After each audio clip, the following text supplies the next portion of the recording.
Hello! Hello, everyone. I'm your host, Matt, aka Legion Rex, and welcome to a brand new year on the G.A.P. With me, I have Shane, aka the Bearded One. How are you doing today, Shane, on this fine brand new year? Konnichiwa! Hajimemashite yoroshiku! G.A.P. podcast yokoso! Watashi wa Shane desu!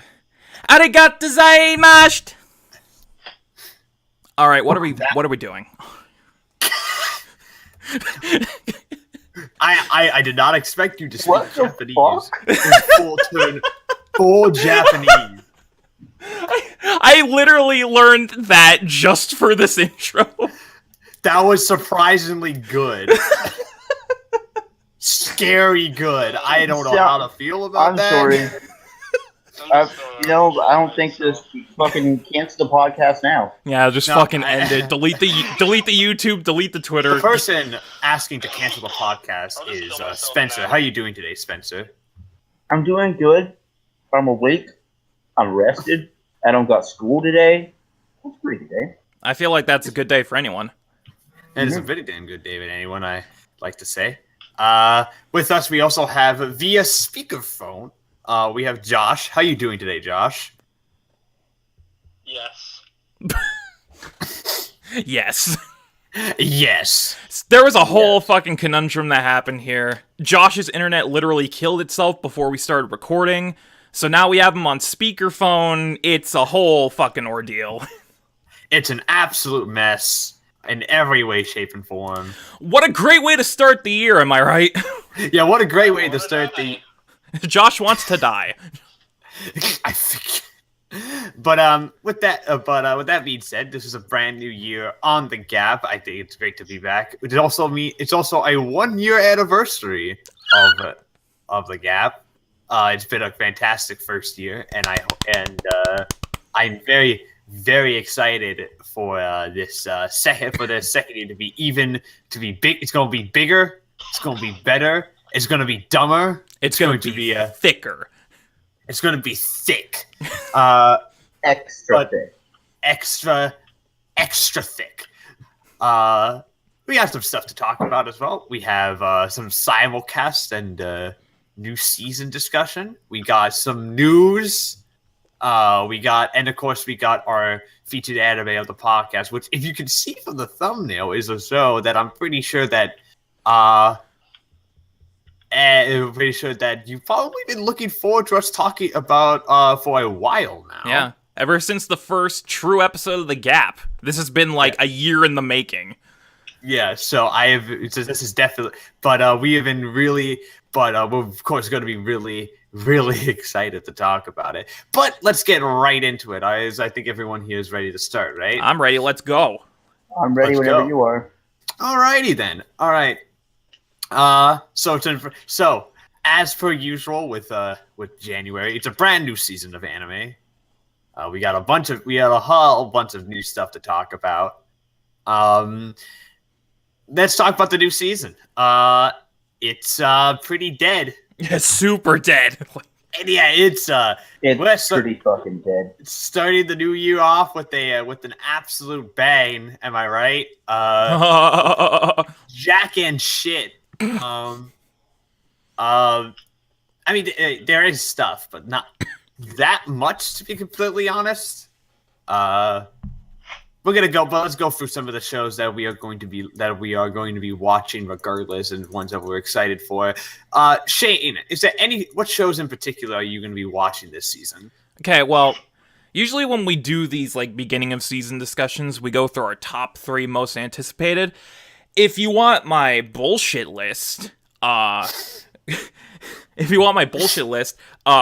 Psycho 100, Boogie Pop, and Promise Neverland. But if you want my real legitimate list, Wiz, and fucking Wiz. Wiz. This is going to be a fucking beautiful disaster, my dudes. I am so excited for Wiz. You have no idea. And seeing as how, spoilers, we do have plans to cover Handshakers this year, what a better prelude to that, eh? As something that's basically Handshakers 2.0. And it's pretty much like, all right, so Wiz is pretty. So for all those who don't know what Wiz is an anime about DJing and YouTube crimes. It's about a kid who might be 14. We're not probably sure. 14. yeah, no, he spends his time DJing. He decides to, but he starts uploading his DJs to YouTube basically. But then some shit happens, and then now he needs to fight others with the power of his DJ music. It Or, as I looks like to call it, fucking terrible. It's amazing. If you want to make yourself feel good, just watch the PV, but the entire time that the PV's playing, just go. Yeah, just get the Eurobeat in the background. Yeah, just get Eurobeat. Listen to your nearest bring your nearest DJ, make them compose the soundtrack to it. Yes. Fucking- Commission someone on SoundCloud. This looks fucking terrible. This show is airing, and it's going to be the guilty pleasure of the season. Dude, it starts tomorrow, and I'm actually super pumped. Alright, I can't fucking wait. Yeah. Obviously, outside of that, you mentioned other shows. Like, there's Mob Psycho's coming back this season. Like, obviously, Mob Psycho's the obvious one, because it's fucking Mob Psycho. Yeah, it's coming back, obviously. Boogie Pop, which started up today. Mm-hmm. It started up today, so technically it is already out. It will be because technically it's already out, so you guys can go watch that whenever you can. That also looks really damn good. Mm-hmm. Same, and of course, Promised Neverland is going to whip. Whip shit. It's going to whip shit. Spencer, any shows you're particularly looking forward to this season? Looking forward to Boogie Pop because I'm the only one here who's actually read the Boogie Pop light novels and manga. Yeah. Boogie Pop is good, and for those of you who are looking into it and think it looks cool, I'm going to give you the same warning that I gave both Matt and Shane, which is Boogie Pop gets really fucked up. So just go into that with just knowing that it's not going to be a fun show to watch. Here's the thing. I expected that, so I'm good to go. Yeah. Yeah. So I got Boogie Pop Phantom, 2018. I got Promised Neverland. I got Mob Psycho 100. We're all going to have basically the same list. I got fucking Rising of the Shield Hero. Yep. Mm-hmm. Rising of the Shield Hero. That one about love. Oh, Kaguya-sama. Is that it? Yes. Yeah, that one I have on my list too. That's my top 5. Oh, yeah. But the actual top 5 is Wiz, and Wiz. Yeah, Wiz. It's going to be Wiz. Greatest anime ever made, I'm calling it right now. Mm-hmm. Forget Brotherhood, forget Cowboy Bebop, forget fucking Ava. Fuck that shit. It's Wiz. Josh, anything you're watching this season? Mob Psycho. Mm-hmm. I think that's pretty obvious. Data Live Season 3, obviously. For Oh, yeah, that's happening. he's the only one that's watching that. Mm-hmm. Spencer. I didn't say anything. Oh, I heard you tone a voice with your Mm-hmm. Don't give me that sass. Don't fucking sass me, boy. Apart from that, really, not much. You know me, I'm kind of a rewatch guy. Yeah. Yeah. Josh isn't so much focused on watching the new stuff as he is rewatching the stuff that he's already seen that he really likes. Mm-hmm. Yeah, I've heard it. Yeah, there's a couple of other shows that I want to bring up that look good. Fucking Dororo. Oh yeah, Yeah. fucking Mappa, samurais, demons. Yeah, probably. Yeah, Dororo looks great. That's not a Suzuka show, Yeah. manga, right? Yeah. Moros Mononiken returns this season. Mm-hmm. As of recording, it will air. It airs tomorrow. So definitely get ready. Definitely get ready for that. Prince of Smiles. Yeah. What the fuck is this show even? I still don't know. It's just, literally, I was just looking through the list, and I'm like, huh, what is this? It sounds kind of interesting, and then I watched the PV, and it's rad mecha shit? Yeah, from what I understand, apparently it's about two girls who are born on distant planets who are like who are both on opposite sides of a war, or friends on opposite sides of a war. So that's what I can guess it's about. That's according to what the description says. That'll be interesting. But it sounds dope. Is this Naruto? There is one show that Shane wants to watch that's very suspect from this season. And I've already roasted him on it though. So it's Shane, why don't you do us the pleasure to tell us what what are the shows you're looking forward to this season that's very suspect? You're a son of a bitch, you know that? Fucking throw me under the bus after all I've done for you. Oh, is that the fucking Not Uzumade show? It's the Not Uzumade made by the people who made Uzumade. Okay. Hear me out. I assume this is how most people got roped into watching Uzumade, because the premise is very sketch, but the animation and the art style are fucking gorgeous. It looks cute and innocent. It made me feel good, even though it is technically about a college student who has a crush on a 6-year-old. Fucking sue me, okay? Fucking throw me in jail. She's technically a 5th grader, but fucking throw it doesn't make it better at all. Shane, it made you feel good? That's weird. Shut the fuck up, you bitch. Dude, this show's airing, and this show's airing. We'll wait to see if it ends up being another Uzumade. I pray to God that it's not, and it's just like really innocent. Oh, she's so cute. Let me pinch her cheeks or whatever. Because if it isn't, we're gonna hang this over your head for the rest of the time.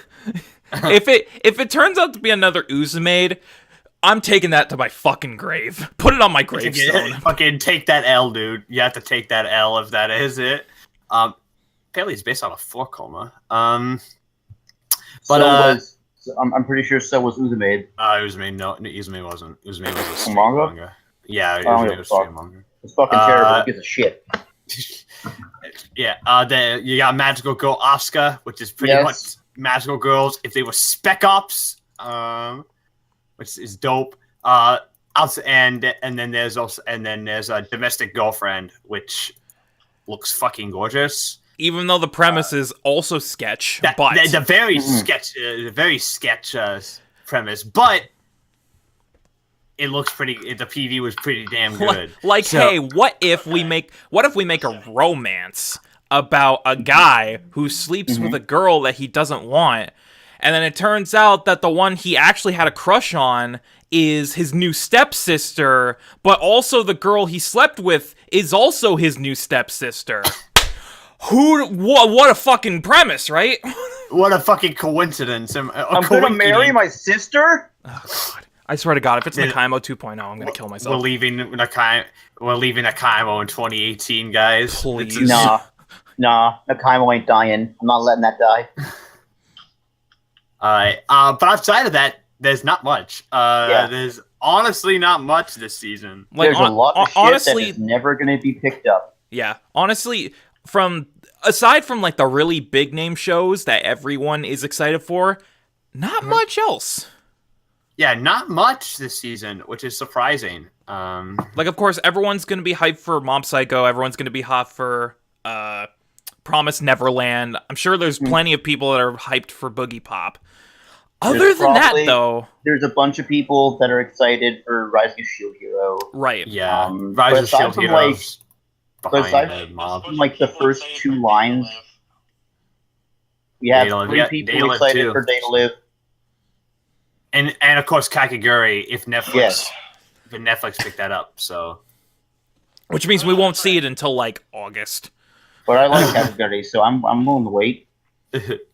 I'll just rewatch the first season again, dude. I just started watching Kakegurui. It's great. I know, I'm like 10 episodes in already. Yeah.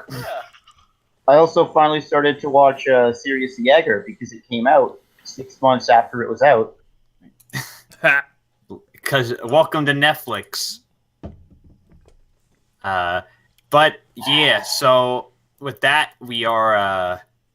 But I think that we're pretty much done talking about the new season. We'll return next podcast with a discussion on the shows of the season, which ones were good, which ones were bad. Yeah, we'll have actually watched some stuff by then, so. Yeah. Yes. Because we haven't seen shit yet as of recording, so. But with that, I think we can move on to some news. And it's been like a month since we've done the show, so it's been like a month, and yet surprisingly, there's not really as much as I thought. I figured coming back from the holidays, there would be a ton of news to talk about. Well, I thought so too, but Jump Festa turned out to be kind of a dud. Yeah, what the fuck was up with Jump Festa?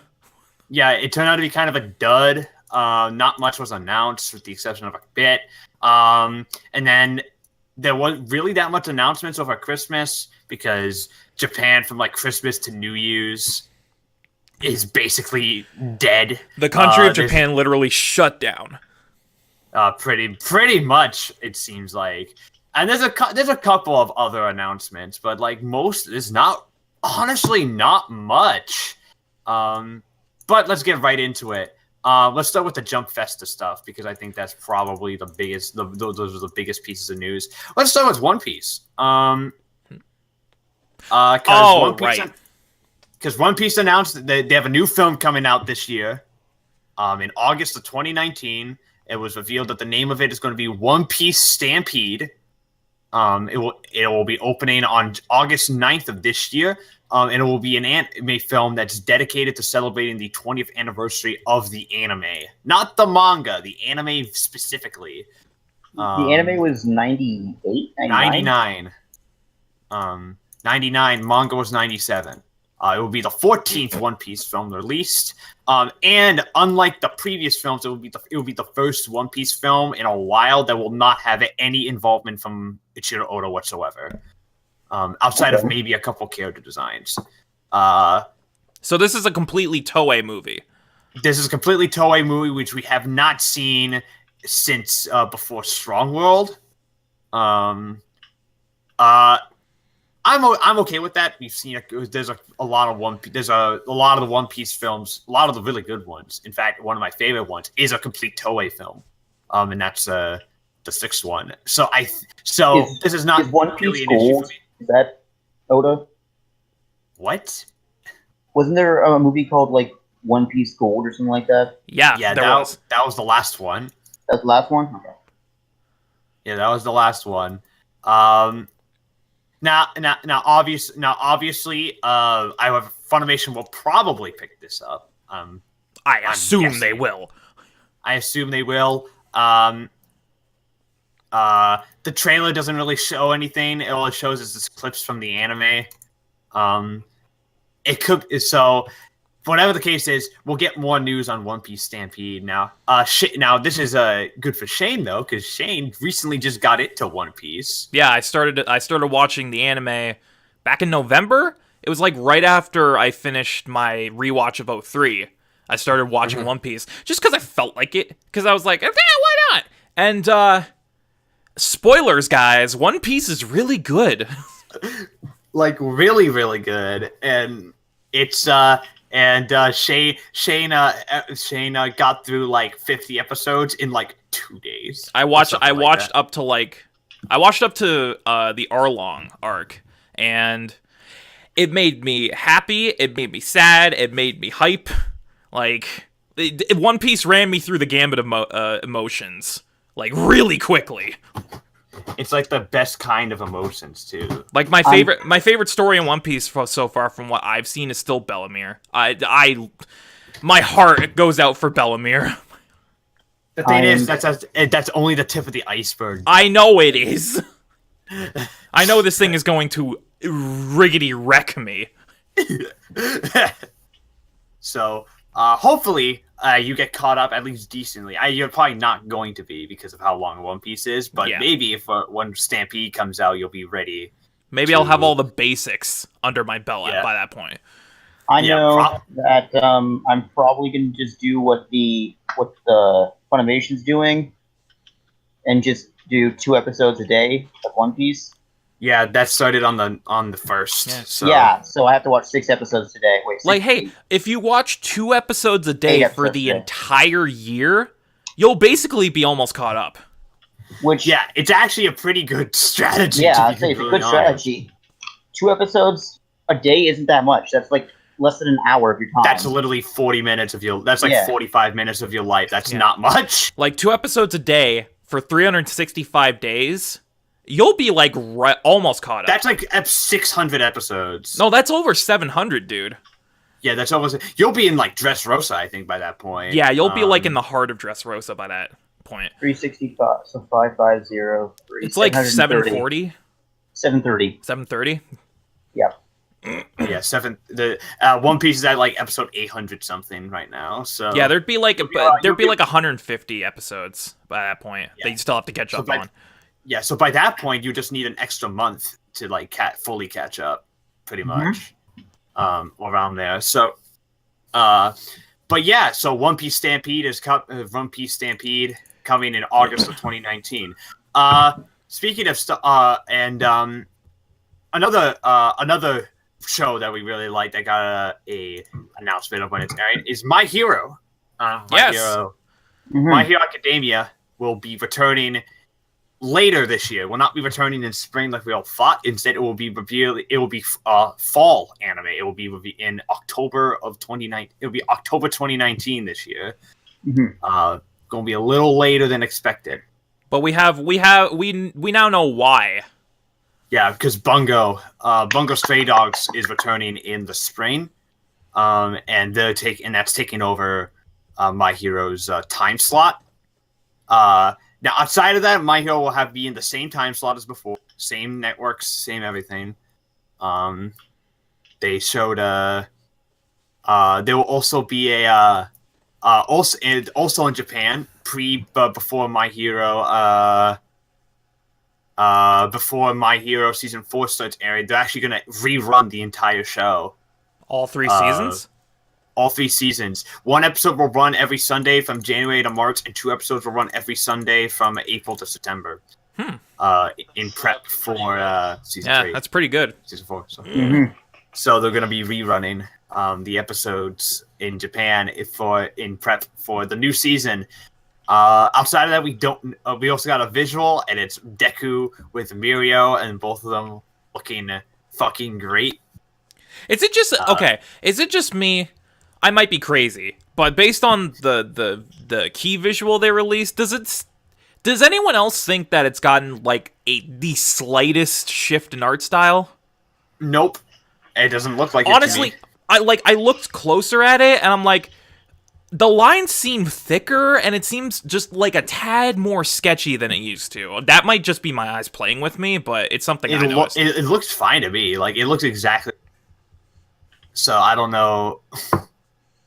It might literally because the black lines are more common in visuals because they need to like emphasize the characters and stuff. Like in the season 3 key visual, they have black lines all around them, so it's not anything. Honestly, if My Hero adopted that visual style, I'd be all for that because I love that shit. Yeah, I don't think it's going to. It's the same. They confirmed it's the exact same staff as the past 3 seasons. So nothing's changed. It is not. This is not Attack on Titan. This is not Attack on Titan. Attack on Titan. This is not with lines that are as big as my fucking marker. Those black lines are basically as thick as the fucking characters. It's basically like they took the fucking character models into Photoshop and just put like a 12 pixel outline over them. It's like they put a drop shadow that they forgot to move. And just everything has a drop shadow. Give everything a drop shadow. Drop shadows are visually pleasing. But yeah, My Hero's coming back, and we're gonna be watching it because, of course, who do you think we are? Fucking hero. But we did one of the biggest pieces of news from Jump Festa was we finally got news about Dr. Stone. Ooh! the anime adaptation of Dr. Stone, which revealed who the hell was gonna be working on the fucking thing. Yeah, we had no idea. Until they reveal now, we all had our bets on who was gonna do it. We still don't know who's the director or writer on it. But we do know who's the studio, and the studio is TMS. TMS will be doing Dr. Stone. TMS last year did a lot of really, really good stuff. Actually, they did Megalobox, they did Lupin the Third, they did Baki, they did a bunch of others. They did they're doing Fruits Basket this year as well. They did Spencer's favorite anime of last year, The Thousand Musketeers. The Thousand Musketeers, the greatest anime ever made. Of the year for Spencer. Anime of the decade. Anime of my life. Anime of the century. Yeah, Dr. Stone is Dr. Stone is coming back. Dr. Stone is finally coming in July of this year. And me and Shade are hyped. Oh, we're fucking getting on that shit dirty, dude. Fucking Dr. Stone is awesome. And it's rad. It's rad as shit. And I am perfectly okay with the choice for TMS, because they've been putting out some really good stuff lately. Yeah. Like, if you've seen any clips from the new Baki, that shit looks unreal sometimes. Yeah. And fucking Megalobox. So apparently this will have some of the same animation staff as Megalobox. So I was gonna say it would be amazing. From what I if it was just from what the Megalobox art style, but we don't know who's writing or directing it though. So yeah, I saw the brief teaser that they put out from Jump Festa of Seku, and it looks really good. Like, the visual style is on point. Yeah, it looks real damn good. And I love, they also announced some of the cast members. Saitama, the guy who plays Saitama is going to be in it. Got some other bigger names in it. Probably the person playing Yuzuira, who is the main female character of the series. She had a big year last year. She played the lead in Urodoku. And she was Ichigo in Franks as well last year.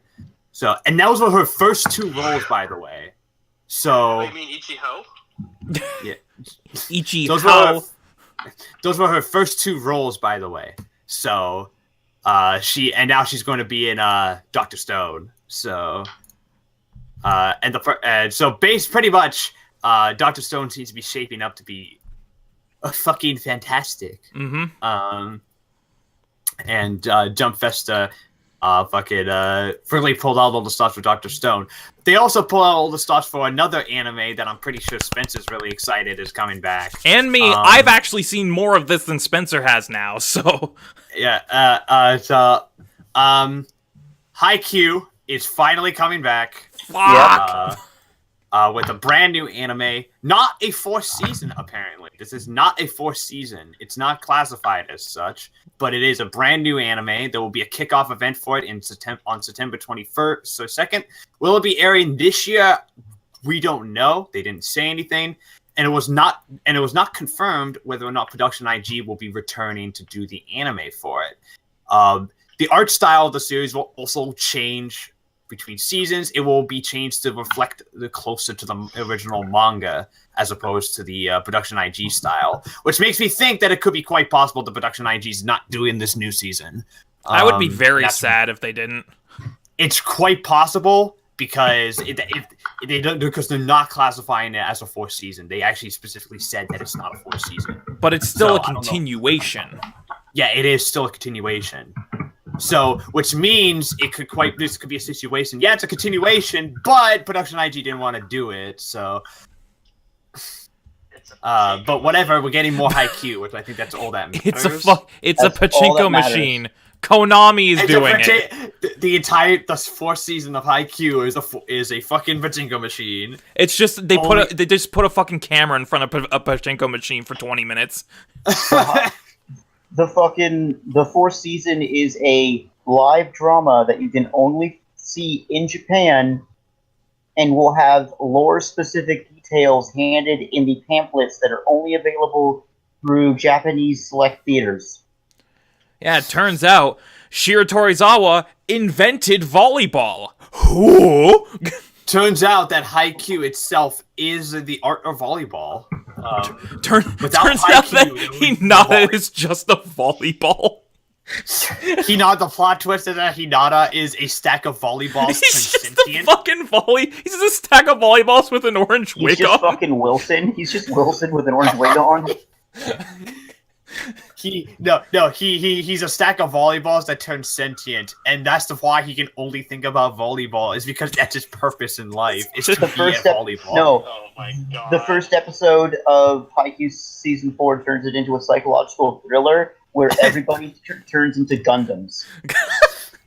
Everyone turns into Stop. volleyball Gundams. Everybody turns into Tequila Gundam. Tequila Gundam. And then fucking With the Kageyama comes out of nowhere and he's just the net. He's the net. Kageyama is the net. Alright, can we move on, please? Okay. Yeah, alright, so Haikyuu's back. Haikyuu's coming back. Yeah, Yay. that's awesome.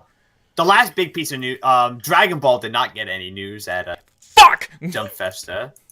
And that's Shane's reaction to that. Instead, we just got a really shitty message from Toriyama. Like, yo, I'm working on something, but I won't tell you what. Also, women don't watch Dragon Ball. Also, women don't watch Dragon Ball because they won't understand it. Have fun. Deuces. I'm Toriyama. Also, I don't know how many women watch Dragon Ball, but if they understand how men think, then good on them or whatever. I don't give a shit. Fucking, where's my check? Pay me. It's like Pay me. Those other shows that were at Jump Festa but did not get any new pieces of news included Gintama, Black Clover, Boruto. None of those shows and manga got any sort of news whatsoever. Hey, weren't you convinced that Black Clover was going to get a movie announcement? I was convinced because they had a large time slot dedicated to Black Clover that they were gonna we have a panel, we have some big things to announce. You know what they fucking announced? Like some fucking chibi spin-off manga. Lol. You dumb fucks. You talk like you won't fucking read that. I'm not going to, because by now it's not gonna get translated. I will learn Japanese, Matthew. However, in the Boruto time slot, they did, however, bring out something very special that I think a lot of people were very excited for. They brought Kishimoto himself was on stage. Appearance. He's still alive. A rare public appearance. He finally gave us his first look at his new manga that's coming out. Oh shit! Really? Stage presentation at Jump Festa 19 event on Sunday revealed that the Naruto manga creator Masashi Kishimoto will be partnering with a new manga artist called Akira Okubo for a new manga that's going to be called Samurai 8. The manga will debut in spring of 2019 in Jump. Kishimoto will be co-drawing the manga with Okubo, and Kishimoto will also be in charge of all the writing for it. No word on what the plot is like, but apparently it's going to be a mix. It's going to be combine his love of Japanese culture, clothing, and science fiction. Okay. So it is technically a science fiction. So sci-fi ninjas. Okay. It will be it's sci-fi samurai. It's very different. It's very different. We don't know exactly what the plot is like. But outside of but they did as a trailer. And it makes it different from Naruto is that there is a much older protagonist in the lead role. This will be apparently a very different manga from Naruto. So. Naruto took 20 years to end. No. It took like 15. But Samurai 8 is coming. I'm really excited. And thank God Kishimoto isn't drawing it all himself. Yeah. Thank God he's not killing himself. Again, because he almost killed himself working on Naruto, so... but thank God he's not killing himself. I'm gonna read the fuck out of this. I think everyone here is gonna read the fuck out of this. Probably, yeah, because I don't have to catch up on, like, 1,000 chat with the fuck. Well, like, it's I mean, like, Naruto's over, so you can always catch up, so... I'm not... Don't worry, So- Josh is back. Hello. Josh is back. I want more of that fucking one-shot that Kubo made. Oh yeah, Kubo was just like... Also, yeah, Bleach got nothing, too, and they had an entire fucking panel dedicated to that. You know what they fucking announced? They fucking...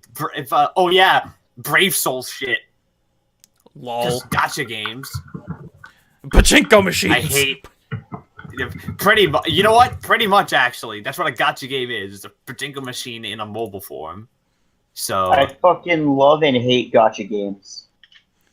So Shane hey, Shane plays Dokkan Battle, so... I used to. I don't anymore. I haven't touched it in like a year. I play fucking... I think I play... Yeah, I play 3 gacha games. I play the Bungo game, which is a gacha game. I play Girls Frontline, which is a gacha game. Oh, And it I gets play love Bang with. Dream, which is a gacha game. Oh, Bane Dream! Of course. Yes. Why wouldn't I? I fucking love Bang. I love Vital shows. And the question I pose, why wouldn't I?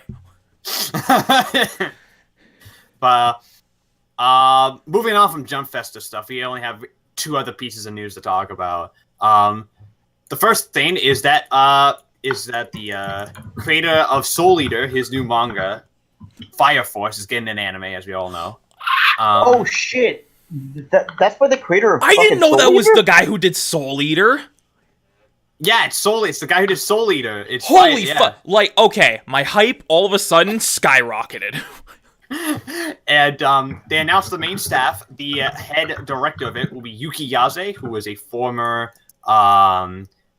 Shaft director. He worked on Created My Sketch, Mecca City Actors, several episodes of Monogatari, Nisekoi, and was the episode director for episodes 3 and 10 of Madoka Magica, aka the best episodes of the damn show. Oh, fucking really? Episode 3? And 10. Shit. Oh god. Yeah, oof. Okay, this is gonna be a good. It doesn't help that it's also David production, It's and the gonna be PV David looked production. fucking wicked. The writer, the writer of the series is Yamato Hashiyama, who I'm gonna look up what he does, because I have never heard of this guy. Yeah, who the fuck is this man? Fire Force. Apparently, this is his first work as a writer. So Yamato. First This is the time fir- writing, okay. first time wrining, and the character designer work is also from Shaft, and he was the big character designer for Monogatari. They revealed who will be voicing now. However, they revealed who will be voicing the lead, and it's going to be a very controversial pick because it's Gakuto Kajiwara. If that name sounds familiar, he's the Japanese voice of Asta from Black Clover. Oh no. He will be voicing the lead here. Whether or not he will be screaming is another matter entirely. As time has gone on, though, I have to say that performance as Asta has gotten really, really good. Mm-hmm. So I know that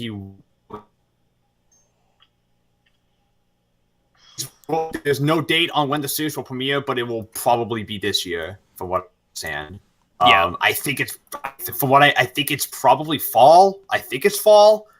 But yeah, Fire Force is coming. And it's showing an anime about firefighting. How awesome is that? Yeah, They're and also about spontaneous combustion. It's like, fuck yeah.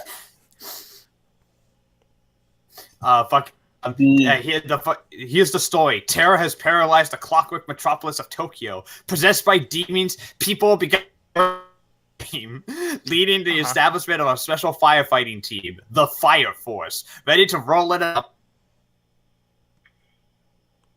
Yeah. The team is about to get a very unique addition, Shinra, a boy who possesses the unique ability to run. At the hold up. How his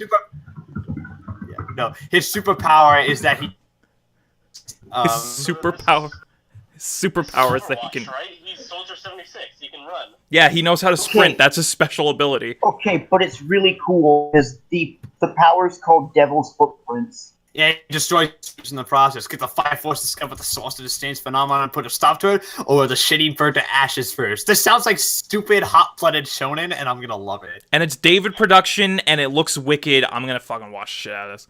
And it'll probably be after JoJo Part 5 is done, so... If it's fall, JoJo Part 5 will be several seasons done by then. Several seasons done, and which means that they'll be able to just give it their all.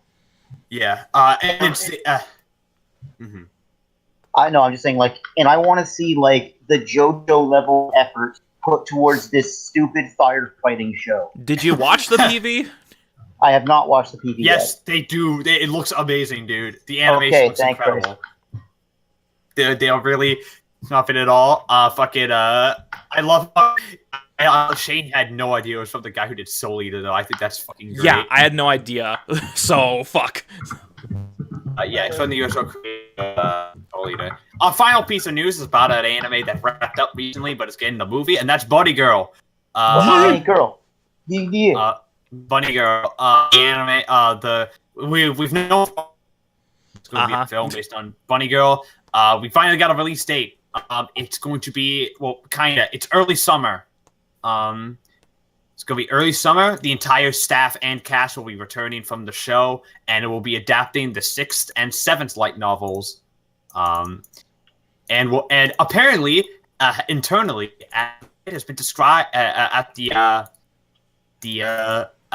studio has been described internally. Man, I love that.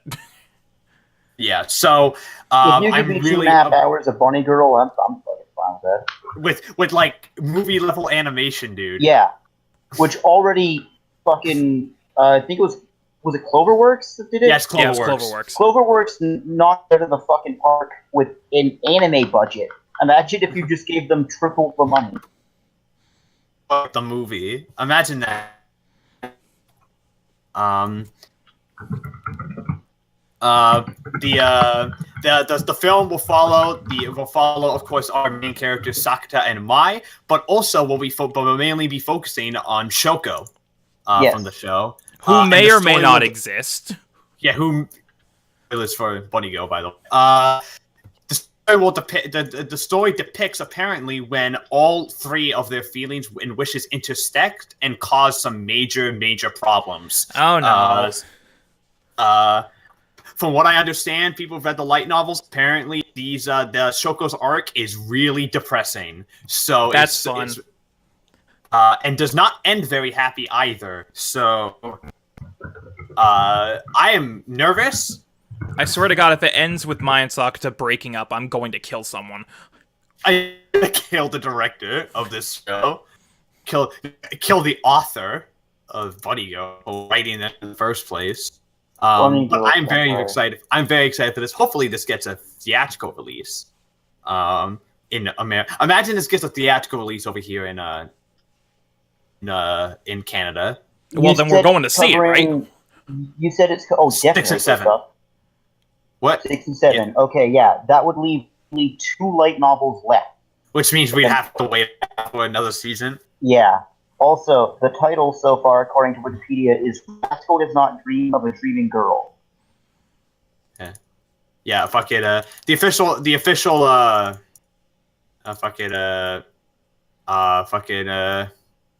There's no title for the movie. The title for the movie, "Young Pig Rascal," isn't "Dreaming of a Dreaming Girl" yet. So, I am very, very excited though.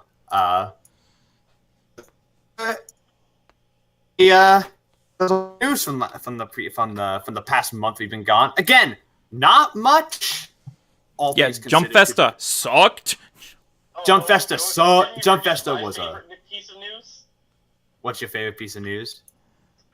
Neko Paro's getting an anime. About that? Neko- Because Ann never reported it, so. Yeah, don't worry. This is not just fuck it. personal news. Neko Pot.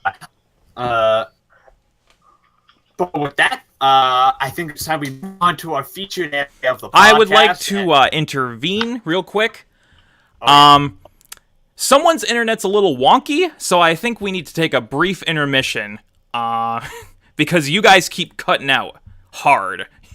Okay. So I'm going to have my son bring up the sponsors for today's episode before we start that. So we'll be right back after this message from our sponsors. All right, son, who's the sponsor for today? Hello, today we'd like to thank our sponsor, Hentai. Oh, wait. Son of a bitch, Josh. We're getting a report. We're getting a report in from our new sponsor. Our new sponsor is Nintendo. Nintendo. Yes, we'd like to thank our sponsors, Nintendo, for giving us all Nintendo Switches. Everyone who listens to this podcast gets a free Nintendo Switch. Except that's actually not true. Don't believe us. Yeah, don't believe anything we say. It's not going to happen. Now our other sponsor is Crunchyroll. Ooh, what does Crunchyroll have to say? Hurry the hell up on New Game. Where's my New Game dub? That's what we have to say for Crunchyroll. You know, fair. All right, let's get back to the show. Card information and the date and number on the back. All right, well, we're back from our sponsors. Therefore, that's right. And if you do all this, then you can help this Canadian podcast team get Hulu into Canada. Well, I mean, it is coming, so... Eventually. We want their credit card information. From the moment you interact with the services, we are collecting information. Hi. My dad Goku needs your help, but it's running out of time.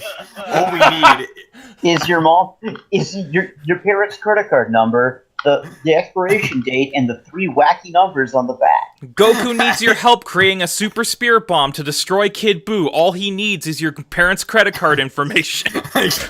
The expiration date and the 3 wacky numbers on the back. Guys, Deku needs to pay for his hospital bills. Oh no! Even though Japan has... He just needs your credit card number, your mother's maiden name, and the 6 numbers on the back. And then you can help Deku pay for his surgery to fix his fucking arms.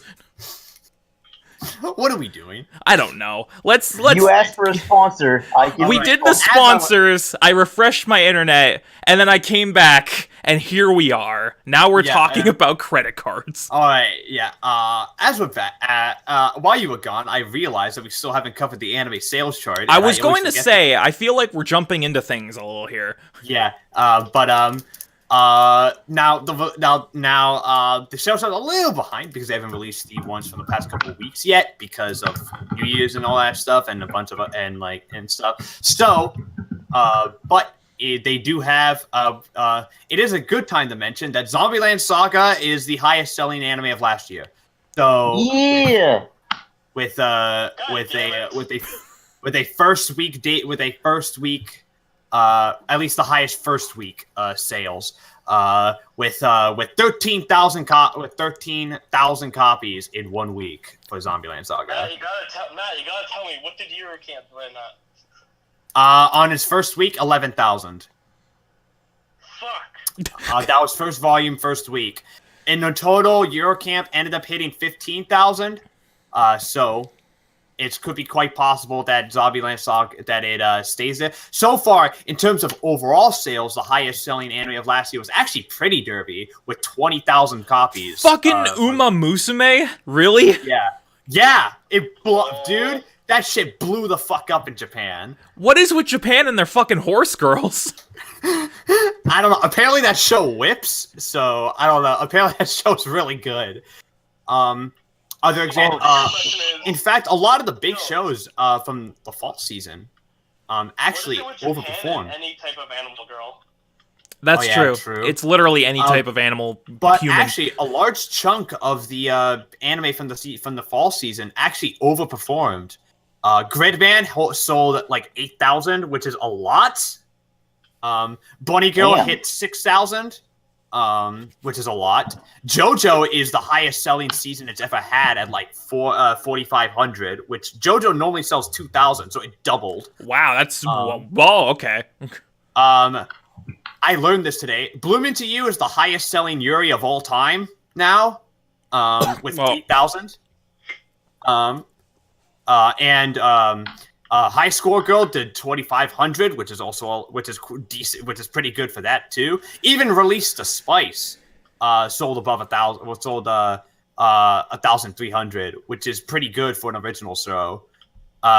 So last season was really damn good for. Well, last season was really damn good for everything, really. Last season was with the exception biggest of Tokyo, surprise. with the exception of Tokyo Ghoul, which crashed and burned. As it I should. wonder why. Sold only 190 copies. Holy shit, that's actually worse than I thought it would be. That's surprisingly bad considering the last season of Tokyo Ghoul V sold like 1,000 something. So, oof. Big fucking oof.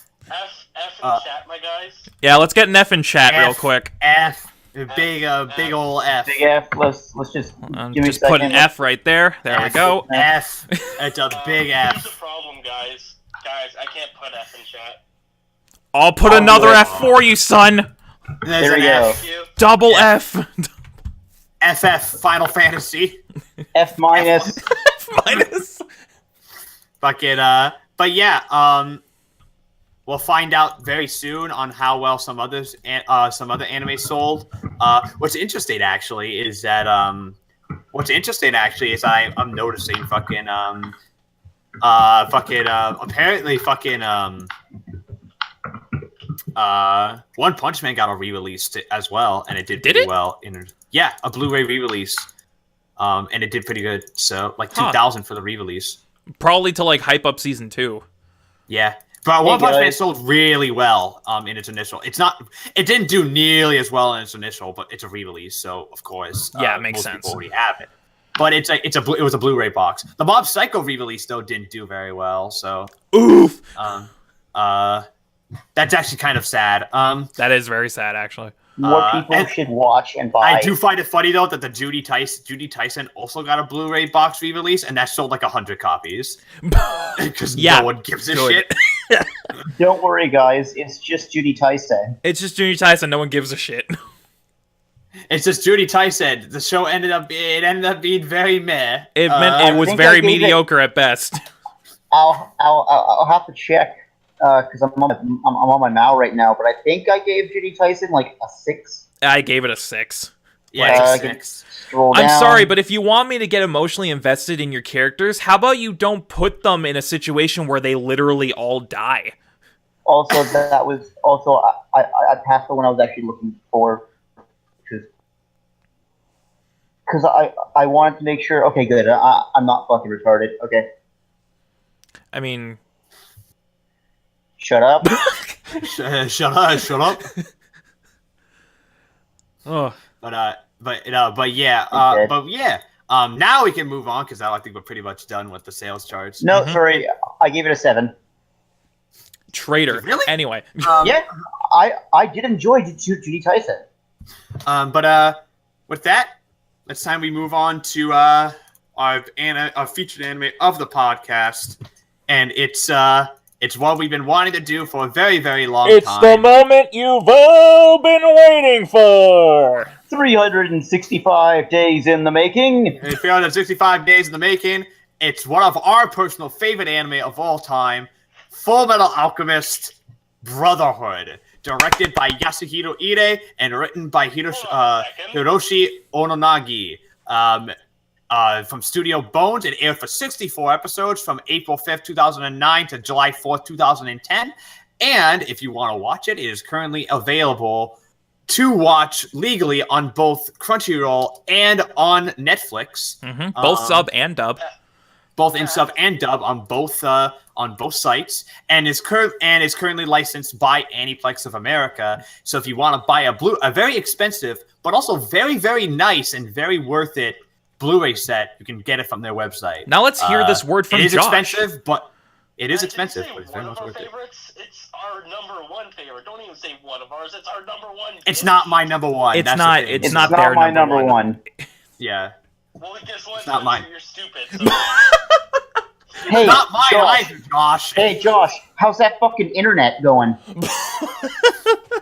Oh, that's a low blow. Oh, fucking rub the salt in the wound there. Do you want me to go over there and kill you, Spencer? He'll fucking drive through your house. You don't know where I live. That's a damn lie. We know where the fuck you live. Yeah. But Anyway, let's talk about Brotherhood. Let's talk about Fullmetal Alchemist Brotherhood. If you've seen our podcast on the original FMA, you know the storyline of Fullmetal Alchemist. But for those who have not, here's a brief summation. Here's a brief summation of what Fullmetal Alchemist Brotherhood is about. Fullmetal Alchemist Brotherhood is about Edward and Alphonse Elric, two brothers whose mother sadly passes away, and then through the art of alchemy, which is basically just for universe's version of magic or science, try to bring her back to life. Of course, though, some things are not meant to be replicated, and and in the process end up losing a part of themselves. Quite literally, in fact, Alphonse loses his entire body, and Ed loses his arm and his leg.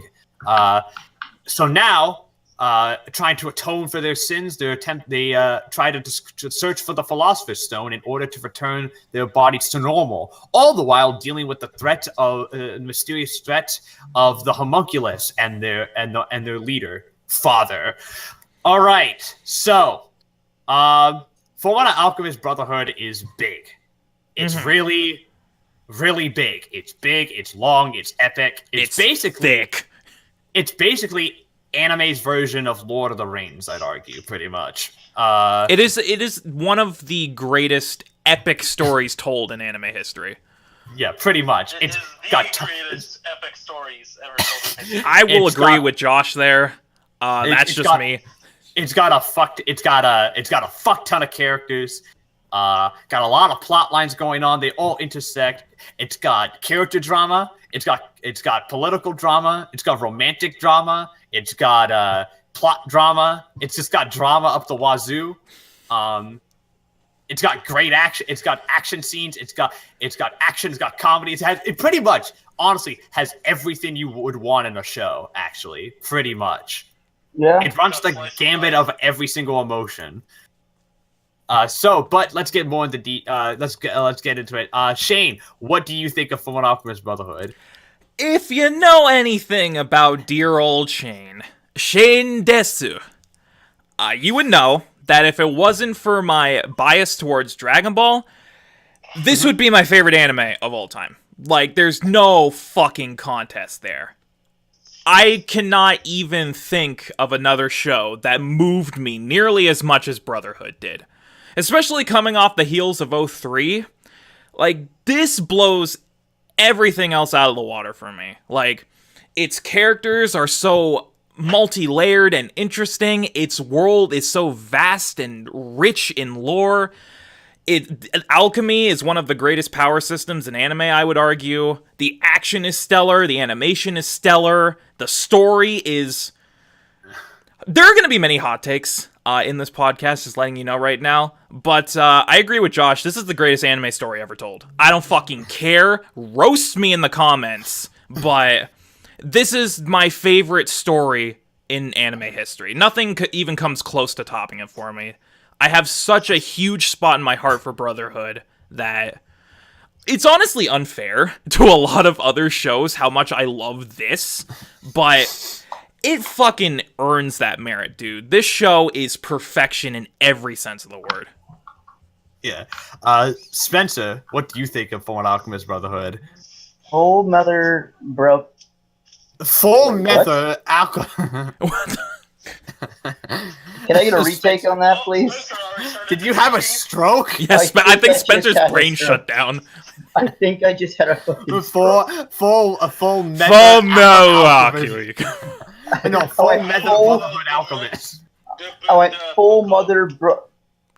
And I just Oh, stopped. Full Brother Alchemist. Full Mother Alchemist Brotherhood. Full Metal Alchemist Brotherhood, if I can get the name correct, is genuinely one of the greatest animes ever made. Hands down. Nobody's gonna... Once you watch it, there's no arguing. Like, there are, and I'll bring it up, there are some scenes, moments, and things that I think that 03 did better than Brotherhood. However, as a whole, including the arguably the greatest ending to an anime ever made, Oh yeah. Mm-hmm. Yeah. you get something special, and you just... It's this kind of... Matt was completely correct. It's this cauldron of every single genre and emotion you can feel. And that might just be within like 10 episodes. You'll just feel... It'll start off with this, but it never gets away from its kind of based in comedic roots. And it's fucking great, dude. Yeah. All right, Josh, what you think? I only have one word for Full Metal Alchemist Brotherhood. Yes. Yeah. Yes. If you know anything about me, and if you've seen my lists or talked to me about anime, I will constantly bring this show up. It's so good. It's one of the only animes that... Well, actually, never mind. I was about to say it's the only animes I already watch constantly, but I've thrown that out the window. But anyways, it is a masterpiece of storytelling animation. And you guys, both of you somehow forgot to mention both the soundtrack and the openings and endings. Oh, I assume that was something we were going to get to. Yeah, so that's We were going to bring that up. They're fucking amazing. Holy shit, man. Like, everything about it. Storytelling-wise, you guys already said there's intricate layers. Everything, there's so many different stories going on at once.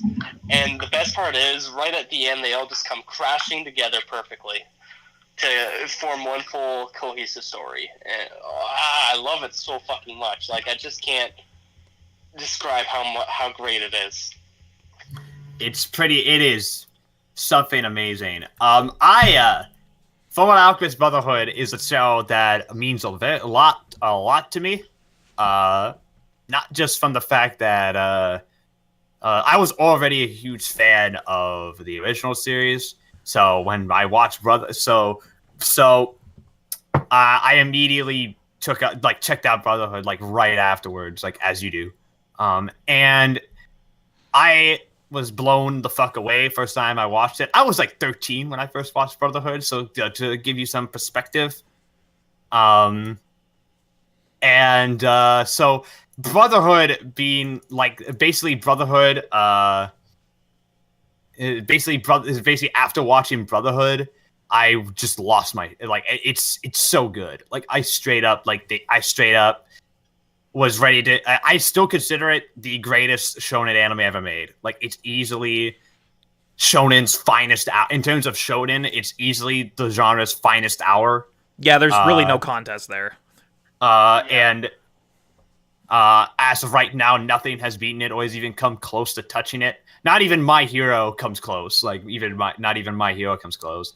It's just one of those things where FMA is just so much it's just so up and above beyond everything else in terms of quality. That it's kind of pointless to talk about it because it's unfair. It's almost unfair. Fullmetal Alchemist Brotherhood is a criminal. It should be arrested. It should be arrested for stealing everyone else's thunder. Yeah, pretty much. It's a crime.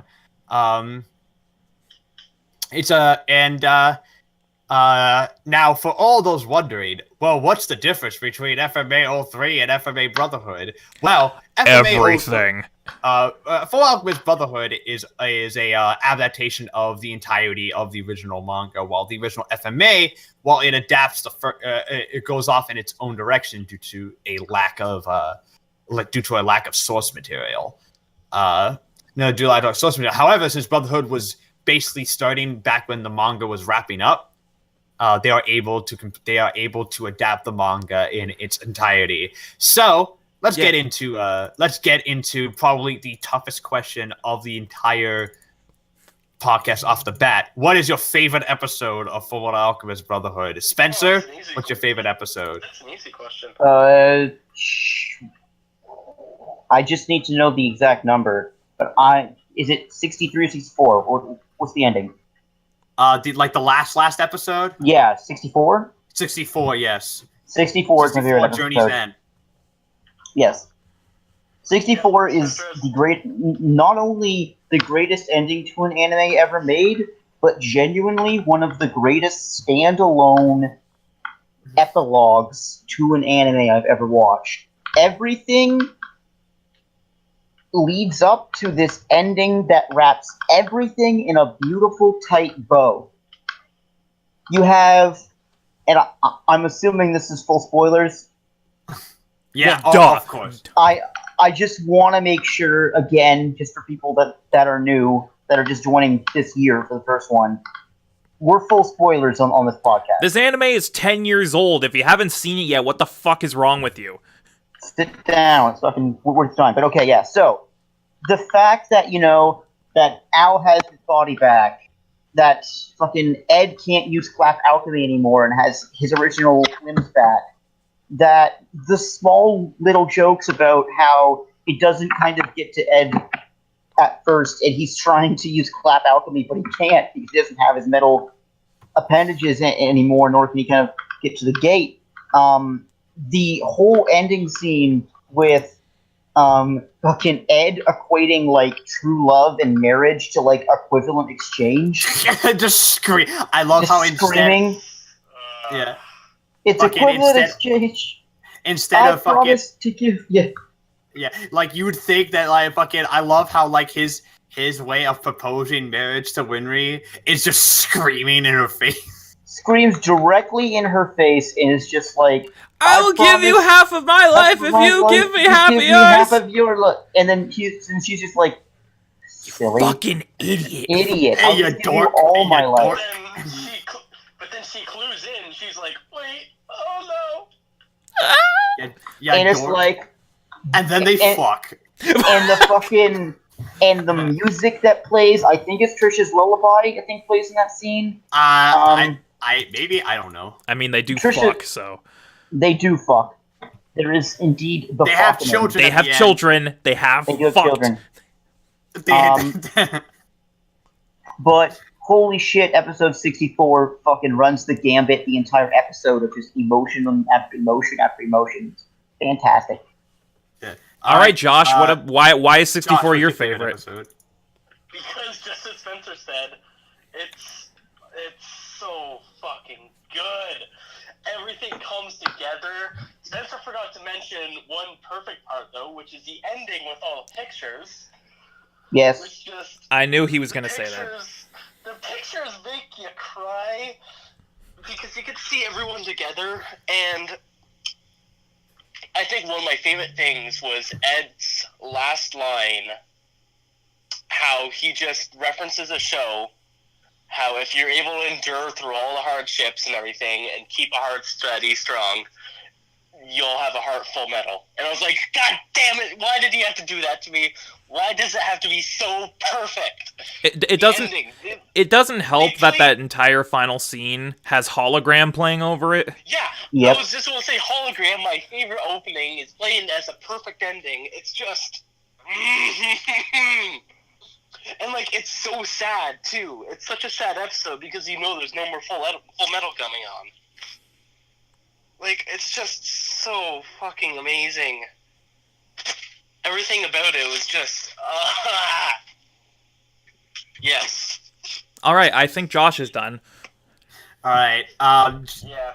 Shane, what's your favorite episode? Because initially you were gonna cheat. All right, Matt. No, Matt. No, okay, I was coming into this podcast planning to cheat hard. I was gonna be like, fuck it. My favorite episode is the last 4 episodes because I can't choose. But Yeah. Matt basically told me, hey, if you do that, I'm gonna chop off your dick. So I'm not gonna do that. So I had to like pin those 4 episodes in a battle to the death to find out which was my favorite.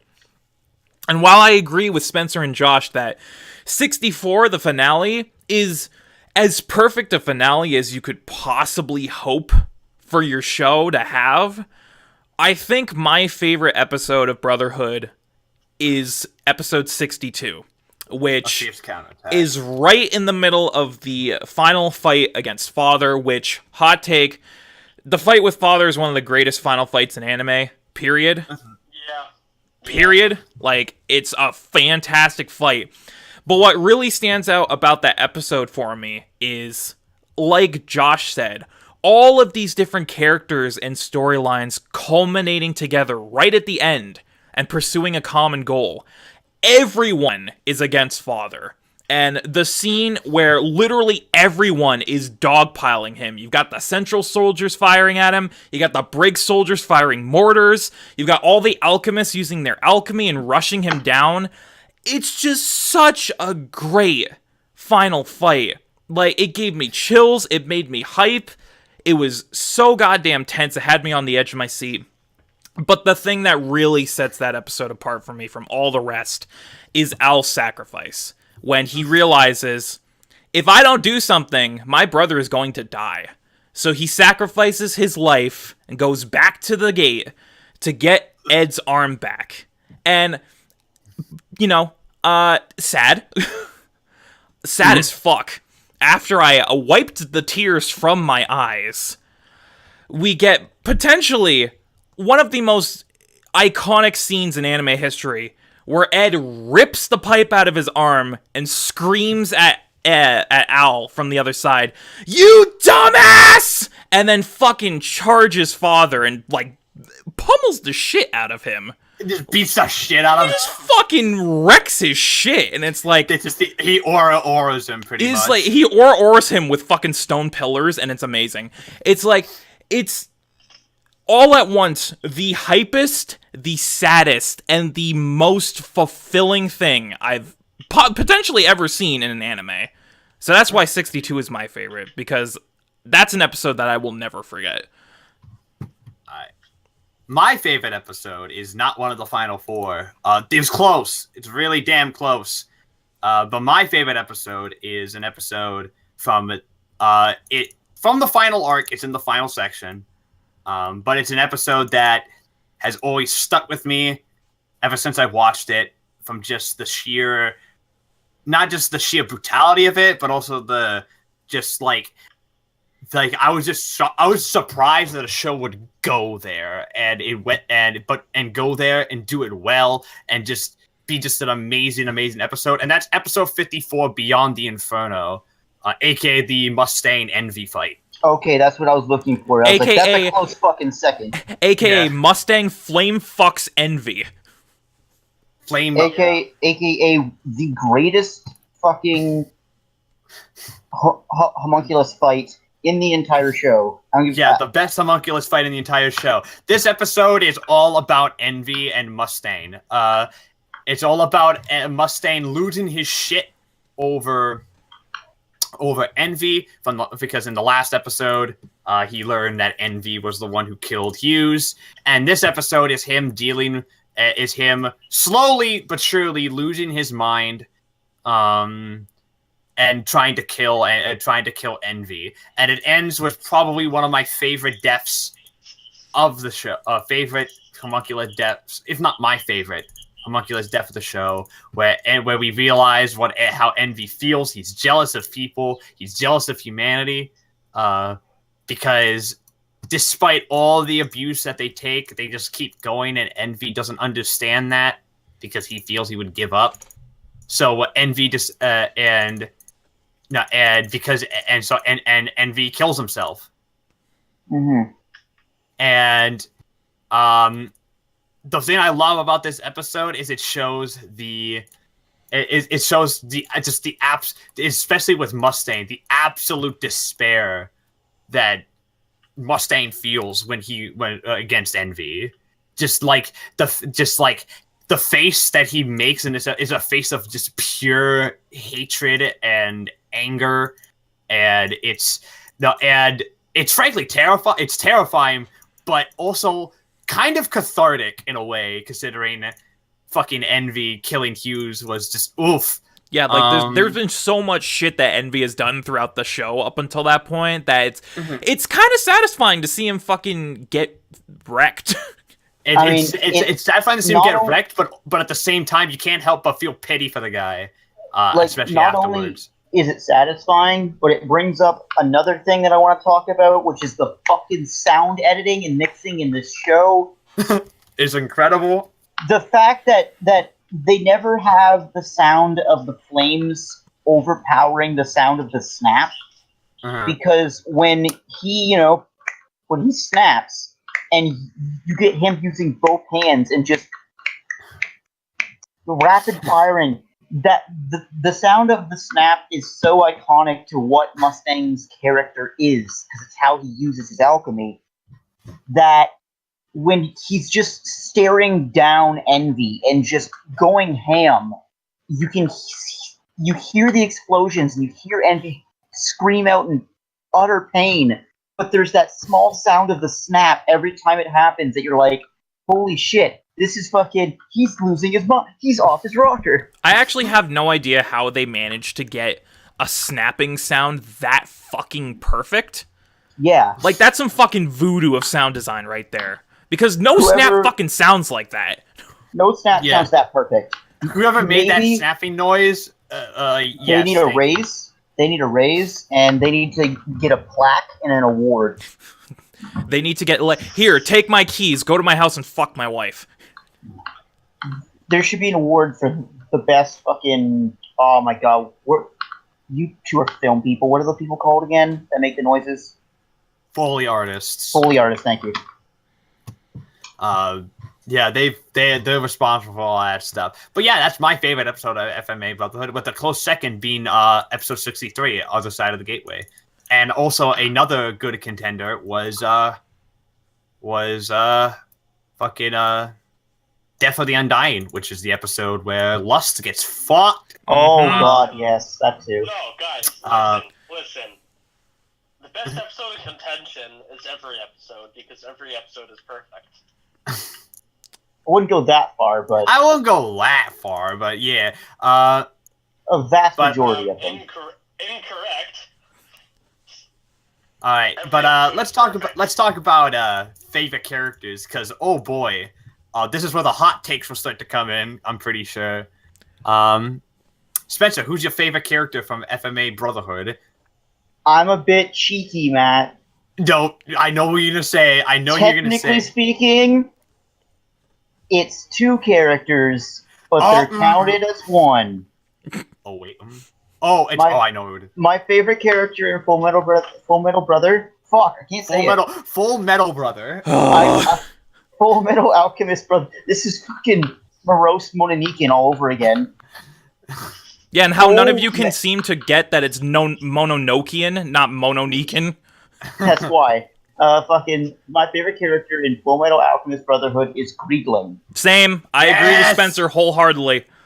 Is that your favorite character, Shane? Yes, it's Greedling. There's no fucking contest. There's no contest. When you have fucking Todd Havercorn and Troy Baker together as one character, how the fuck is that not supposed to be your favorite? Hilarity and... no, that's fine. Just steal my favorite character. Oh, it's his too, apparently. Oh, wow, okay. Everyone's favorite character is Greedling except Matt. I'm pretty sure I know what Matt's favorite character is. We all know. Yeah. But y'all explain why Greedling's your favorite character. Okay, so I could have easily given it to Greed, or I could have easily given it to Ling. Like, but both characters by themselves were awesome. But when they combine... And when Greed takes over Ling, and you get Greedling, you get this constant back and forth between the two kind of personalities, where Ling is kind of laid back, relaxed, kind of do what you can. Meanwhile, Greed is more, well, greedy. Greed is all about taking power and money and what you want and what you think is yours and what you're owed and having it, while Ling is the exact opposite. It's a really interesting dynamic when these two combine into one character, and you really see their clashing ideologies and personalities just constantly butting heads together. Like you got the brash, arrogant Greed who just wants all of life's luxuries, but then he wants everything. Yeah, he just wants everything. And then you have the more laid back but prideful Ling, who is the heir to an entire country. Like, and it's that difference in their mindsets that makes them such great foils to each other. And you can see. Also, yes, go on. You mentioned, like, this is a minor point, but one of my favorite points is when Greed takes over Ling for the first time and Ling tries to break his self-body out. Like, whenever Ling just takes over his body for a second, it's so awesome. Yeah, those random outbursts of Ling are just great. But I think my favorite is... Sorry, Shane. No, go ahead. Go ahead. Honestly, my favorite probably was when King Bradley was talking with Greed, talking about how worthless humans are, and Ling forces his way up just to tell him off. Yeah, I love that scene too. Like, fuck you, man! Fuck you! But I also loved how fucking at the very end, it was like Ling who Greed kind of like grew to like respect, and when Greed finally was completely selfless and gave himself up for like his friends, the people that he knew, it was Ling that's like, "Hey man, you did good."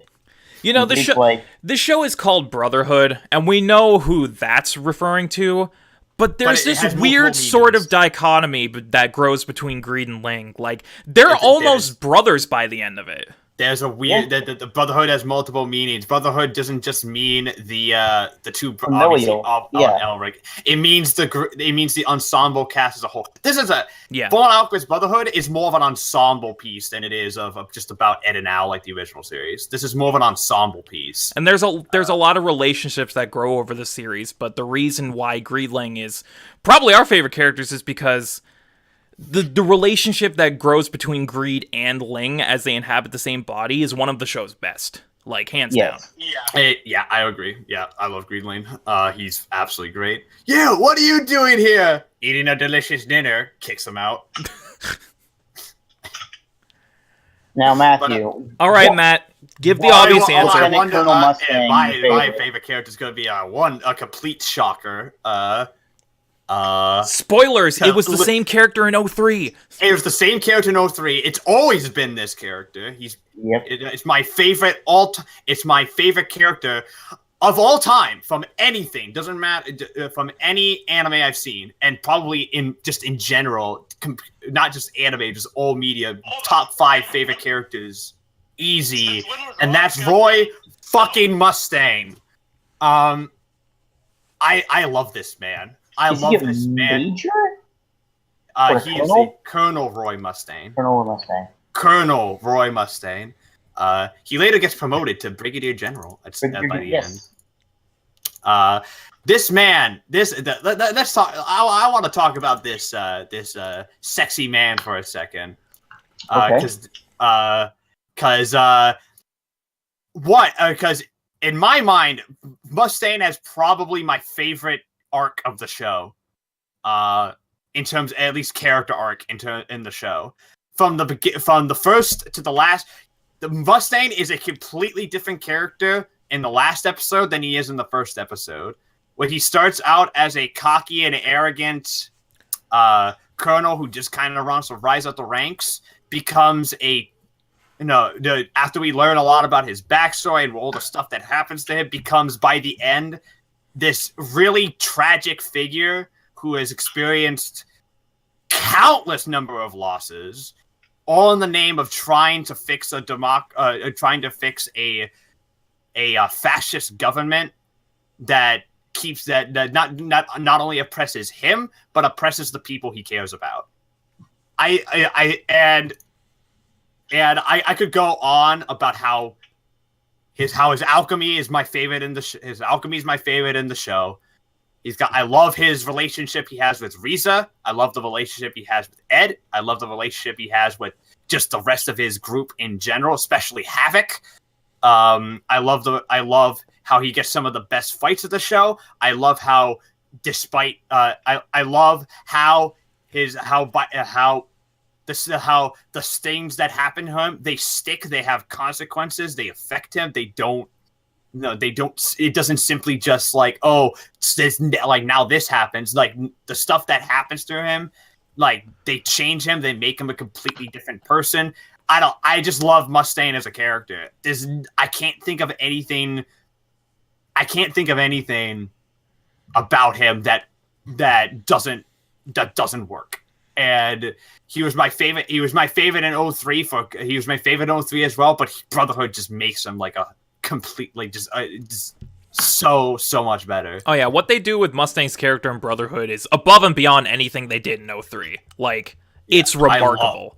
I love Mustaine in this, because I love him so much, and just everything he does, and just every, like, I cannot think of a single thing wrong or like bad about Mustaine in this show. I really can't. Like, just like every time it was on screen, I was like just fully invested in what was happening with him. Like every second. And seeing as how Mustang is the catalyst for some of the show's greatest moments.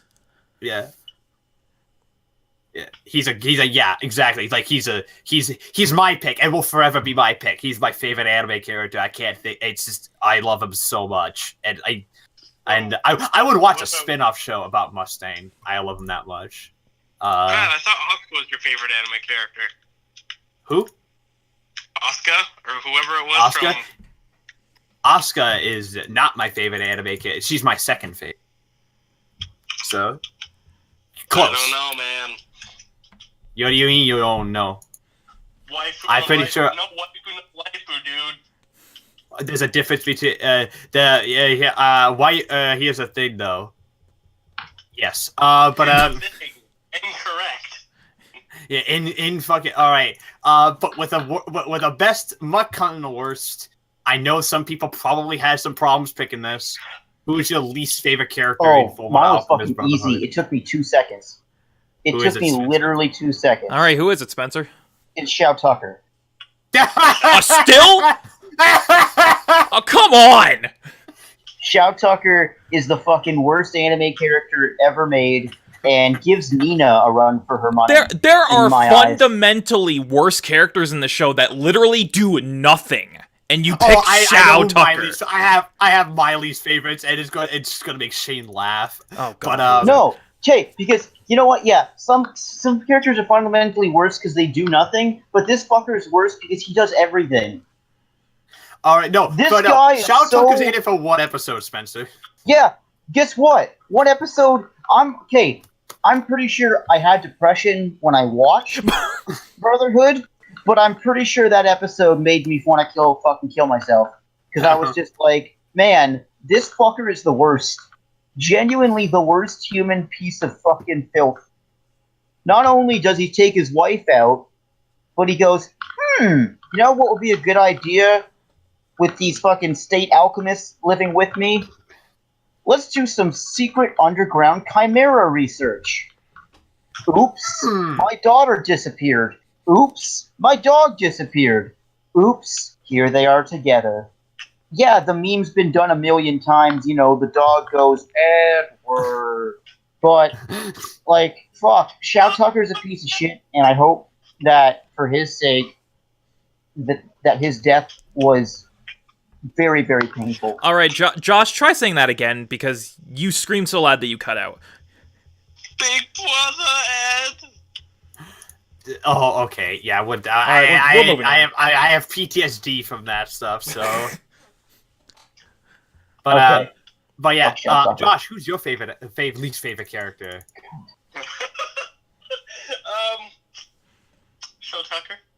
You son of a bitch! Again!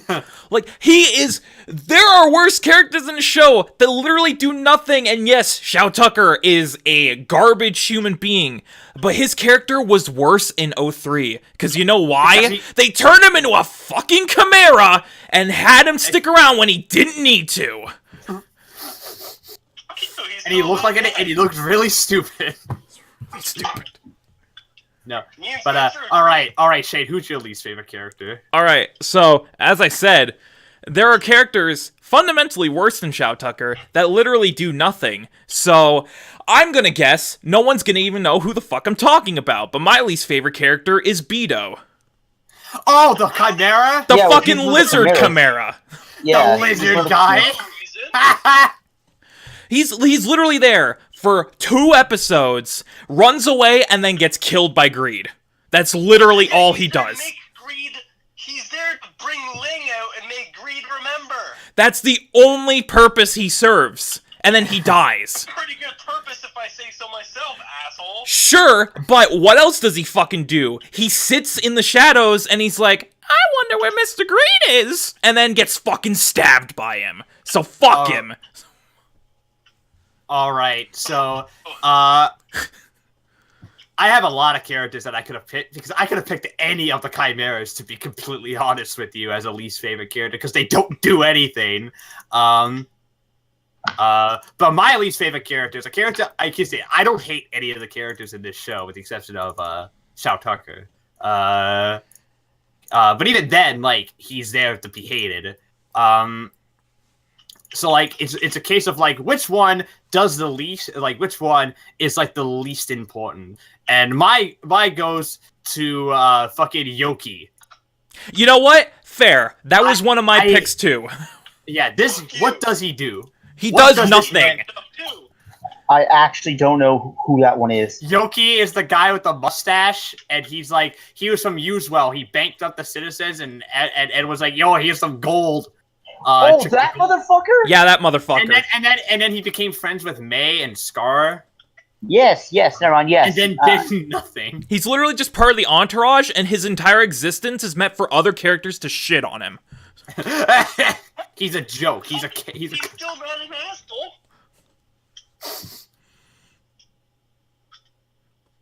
I don't think you realize no one can be as bad as Shao Tucker. At least Shao Tucker, like, fulfills his plot role. Yeah, at least Shao Tucker serves a purpose. Yeah. And not Beto. Beto. I forgot Beto fucking lizard, dude. I forgot Beto existed, dude. Exactly. My point exactly. Well, fuck you. You're still wrong.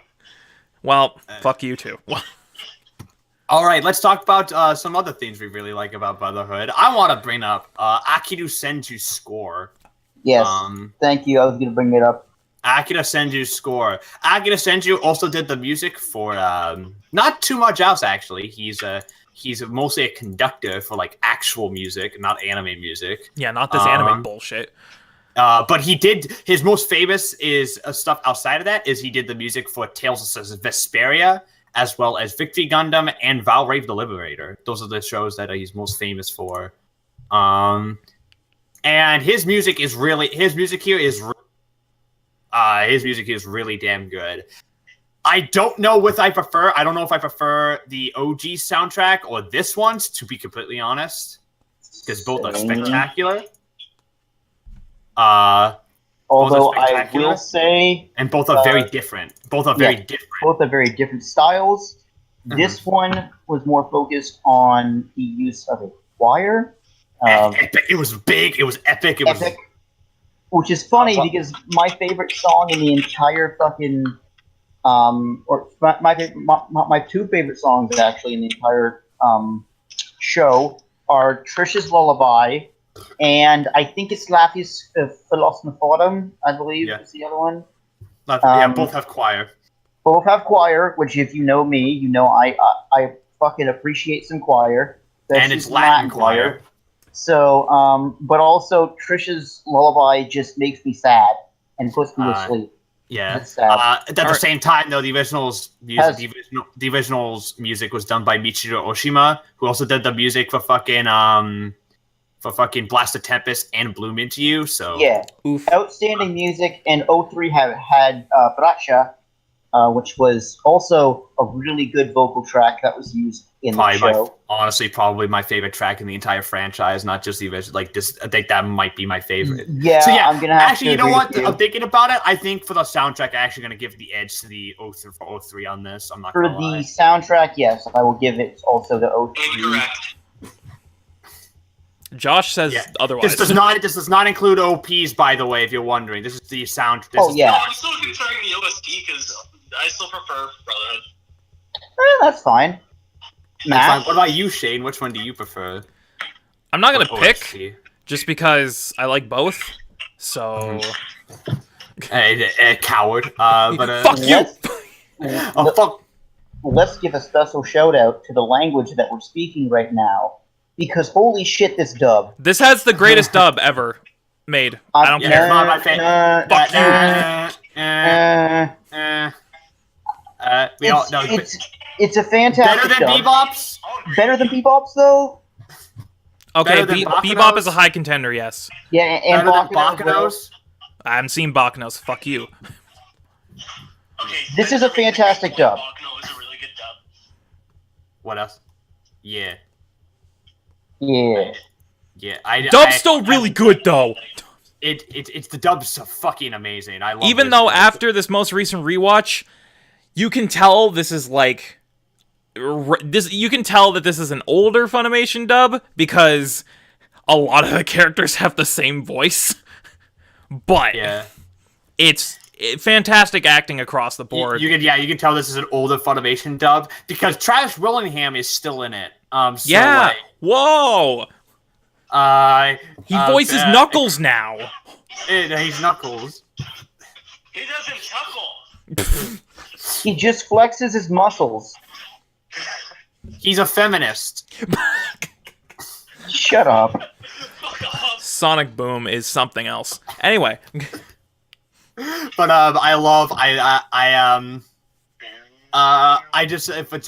yeah, the dub's amazing. The OPs and EDs are all fantastic. The OP, some of the best OPs of all time. Rain is pretty the much. best. Yeah. Where literally, if it wasn't for the fact that they're all in this show, each of these openings would be like the best opening of the respective series. Yeah. Unfortunately, they're all in one show, so like all of them are valid as like fucking. If you're like, hey, my favorite opening's the second one, valid. My favorite opening's the fifth one, valid. If your favorite opening's the fourth one, valid. First one, valid. Third one, valid. They're all valid. Every single one of them is a valid contender. I will say this right now, and my son Josh will agree with me. The second OP hologram is my favorite anime opening of all time. Thank you. There you go. That's all I'm gonna say. Rain is in my top 10. Easy. I am Top 5, partial to again. So like the first OP because it's so good. Fucking Yui just kills it. Mm-hmm. Yeah? Mm-hmm. You saw. No, he's agreeing. That was an agreeing. I don't know. It sounded weird to me, but just OPs in this are great. The animation is stellar. That's what I wanted to talk about because holy god, you can tell it's a bone show just because of the way the explosions are. By the way, but the art and animation in this. Josh, you dying over there? Like, what the fuck? Did you get arrested? Yeah. Okay, well, Josh is on his way to jail right now. But while that's happening, let me talk about the animation. The art and animation in the show is fucking stellar. Like, 03 looked great on its own merit, but this fucking blows it out of the water. Like, especially on this most recent rewatch. So this show looks unreal sometimes. Like, holy god. Yeah, this show looks amazing. Gives me a boner. And for 64 episodes, like, it's very impressive. Like, it's consistent, too, which is the real impressive thing here. Yeah. You can tell it's bones, because when everything explodes, it turns into cubes. Mm-hmm, yeah. So you can tell it's bones. But but at the same time, I absolutely love like how this show looks like as well. I just like I love the art style's closer to the manga than it was in the original series. Yeah, it was. And I also love how this. I also like it is just that the show has constant Sakuga too. Like Yeah. consistent. Like there are just some random points in random episodes where like the animation goes from 0 to 60, and it's like, what the fuck is happening here? Like, where did they get all this money? Like it's ridiculous. Like some standout, just to interrupt real quick, some standout moments in terms of animation for me were obviously anything involving Mustang, really. Mustang versus Lust, Mustang versus Envy. That's some of the best animation in the entire show. The fight between Greedling and King Führer Bradley, or Führer King Bradley, sorry. Scar versus Bradley. Yes. Yes. The final fight against Father, that's all Sakuga. Like, I think one of my favorite animated fights definitely has to be fucking Armstrong and the Armstrongs versus Sloth. Because yes, please, like that fight is so good. Wow. yes. You were wondering where they got the money for this, right? Uh-huh. It's obvious. They just sold a whole bunch of dojins of Winry and Riza. All right. We're not bringing in your weird. I can see it. I can see it. It's like how Gridman's gonna pay for all its money due to Rika's thighs. Rika Slim Thick. Rika's thighs and Akane's boobs. Skinny Thick got me quaking.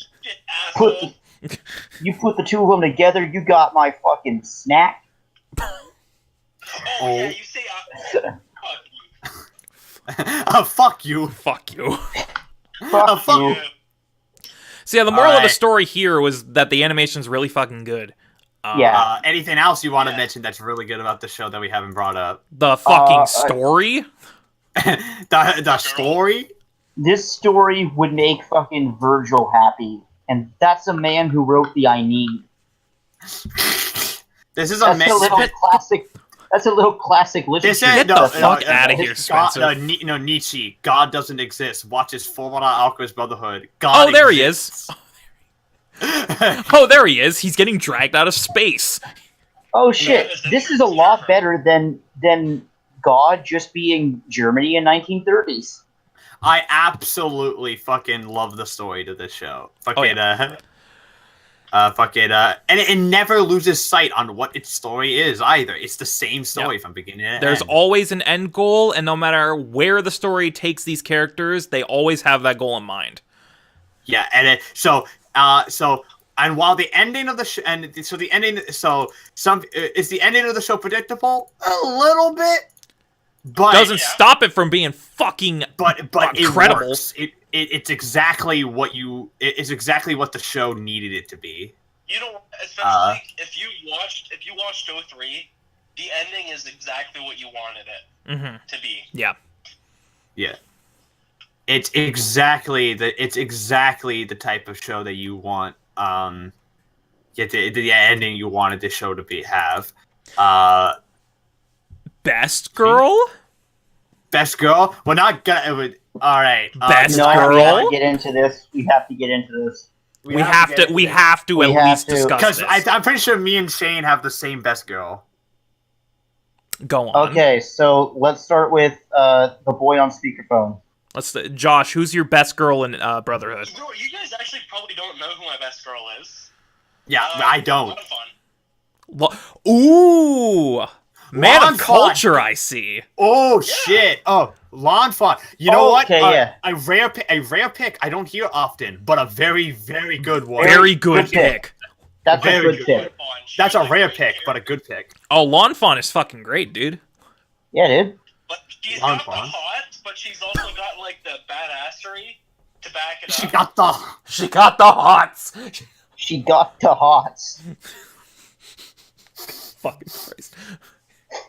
She's got Oriental twist. Okay. All right, yeah. Is that All is that a right. sex thing? Is that We're moving on. We learned a fetish of Josh here. Okay. Here If we they're go. Oriental, skinny thick got me quaking. Shut the fuck up. Can you stop saying that? No, I'm never gonna stop saying that. You one fucking jive motherfucker. You know that? All right. All right. Spencer, who's your best girl? Isn't it obvious? Who is it? It's Riza. Oh, good. Also, Riza- a common Riza- pick, but a good pick. Riza very good pick. motherfucking Hawkeye. Okay, not only does she get the hots, so, She No, got the hots.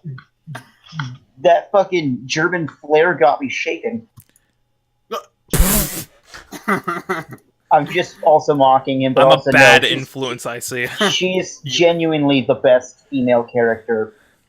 Her relationship with Hawkeye. Her relationship Hawkeye's with- relationship with Hawkeye I mean, if you think about from it, the she MCU, does- Jeremy Renner is now in. Sure. No, but like she also does have kind of like an internal relationship with herself. But no, her relationship with Mustang, well, kind of going somewhere, but not really going anywhere. The only reason it didn't happen was because apparently the author forgot about it. That makes a lot of sense, actually. And after watching the fucking Chibi after party for Conquer They're canon though. They're canon though. Yes. She They're confirmed. canon, but she just forgot about them. So, but like, oh god, the relationships, and she's so hot, and she knows so many good tricks with her guns. And Why she is has this a getting Hawkeye- so creepy? She has Hawkeyes, and she can see things. It's fucking great. But I already know who you two are gonna pick. Yeah, who's the best girl, Matt? Fucking Renry It's Rockbell. fucking Winry! Fucking, there is no contest here. I love her. Like, Winry has the best story, she's got a great personality, she got the hots in spades. Shoot, she's hot as fuck. Holy shit! She's I just so remembered hot. something.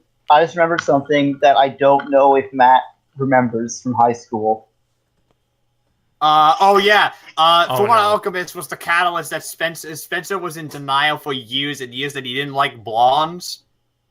Fucking Fullmetal Alchemist was the catalyst for him realizing that he liked blondes. I have a lot. subconscious thing for blondes, and Yeah. also, I asked specifically for a Winry Riza / Flick. Sashfic. Oh yeah, he wanted some And- Dojin. Matthew delivered, and it was fucking great. I know shit. So if you ever need something, just hit me up, dude. Just We're hit going me up. off the deep end. I got you. Oh yeah, I can hit you. Okay. Yeah, that's there's a lot of contenders for best girl in this show. What I said. What? Oh, what like I give you shit because I love you. Yeah, you dirty fucks. it says a fucking, but yeah, is there anything else we want to? I think there's still more we need to talk about on this. There's tons we Can I could start- talk about, dude. Can I start bringing out kind of my two kind of nitpicks? Yeah, let's get into criticisms. Because criticisms. I have one problem with the show, and it's like so minor, but it's something that prevents it from being my favorite show, and it's glaring. If you especially yeah, go ahead. You go first. All right. It's glaring. Do not watch this show right after FMA 03 because the problem still exists after even it with it standing on its own, but it's even more obvious when you watch it. Incorrect. For it. I didn't even say what my problem is yet. Incorrect. The first 13 episodes of this are rushed to hell and back, and they weren't, Yeah. and they should have been expanded on. I'm sorry, You're incorrect. No, they were. Let's be fucking honest here. They were. The only reason they'll like. Fucking said. He said you were correct, but you're Waffalo. incorrect. Oh. Waffle Like Now House. you okay, feel like like okay, the shit. I get it. They didn't want to repeat stuff they've already covered in 03. Because the first like 25 episodes of 03 is like the first like 10 episodes of Brotherhood. Because of that though, the first part of Brotherhood feels really, really, really rough. It feels like they're in a rush to get to the stuff that they really want to do. When I feel like because of that, important information actually gets left out that they have to cover later. Yeah, the order of events is kind of thrown out of whack because of that. Because stuff that happens near the beginning of 03 doesn't happen until like near Endgame in Brotherhood, and it's weird. Brotherhood, like the stuff with Yoki just shows up in Brotherhood, like just out of nowhere. And the Uswell stuff in the manga was early on, like in that first first chunk. But they cut that out because they already covered it in 03. But instead, it's almost like that when they were adapting it, they forgot about Yoki's existence, and then when they realized they needed to bring him in, they were like, "Oh fuck, we should have done Uswell." Oh, so they had to fuck. so they fucking did a quick flashback thing in like fucking paper cutouts to like fucking describe what the hell happened. It's funny, but it definitely like the first part is rushed, and I definitely think that some of the impact of those scenes is lost and are done as Spencer said, done better in 03.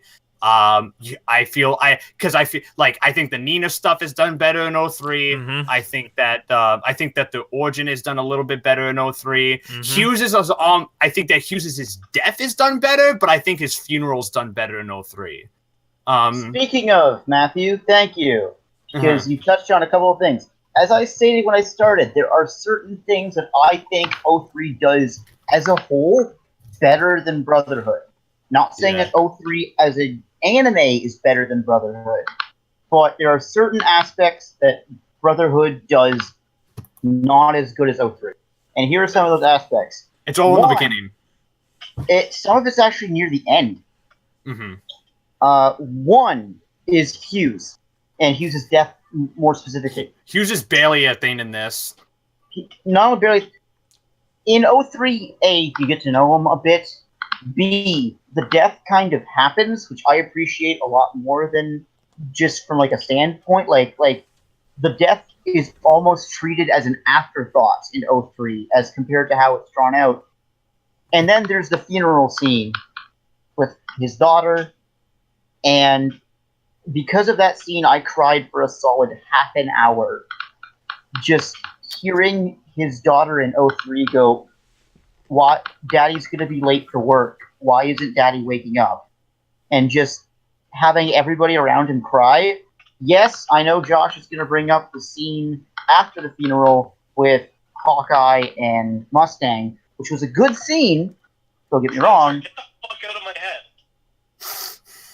Joshua, I know you. We've been friends. Get out of my head, Charles.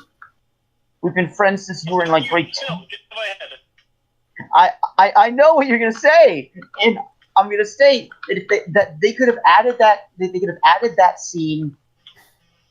Like if that would have been added on to the 03 scene, it would have been absolute perfection. 2, Sloth. I think that Sloth is portrayed and done better in 03 than they are in Brotherhood. I think Sloth has like the sin of Sloth is portrayed better in Brotherhood, but the character of Sloth is portrayed better with the whole it being their mother thing compared to it just being a big fucking dude. Sloth in this is a dude. He's a guy. A huge, massive man. And he doesn't really do anything. He doesn't have any like emotional response. He just kind of does something and then he's gone. And because of that, with a history of like how every homunculus has a character and an arc and they're done perfectly, Sloth isn't. Sloth is, in my opinion, the worst homunculus in the show. In 03, there's at least a little bit extra stuff with the fact that it's based off their mother.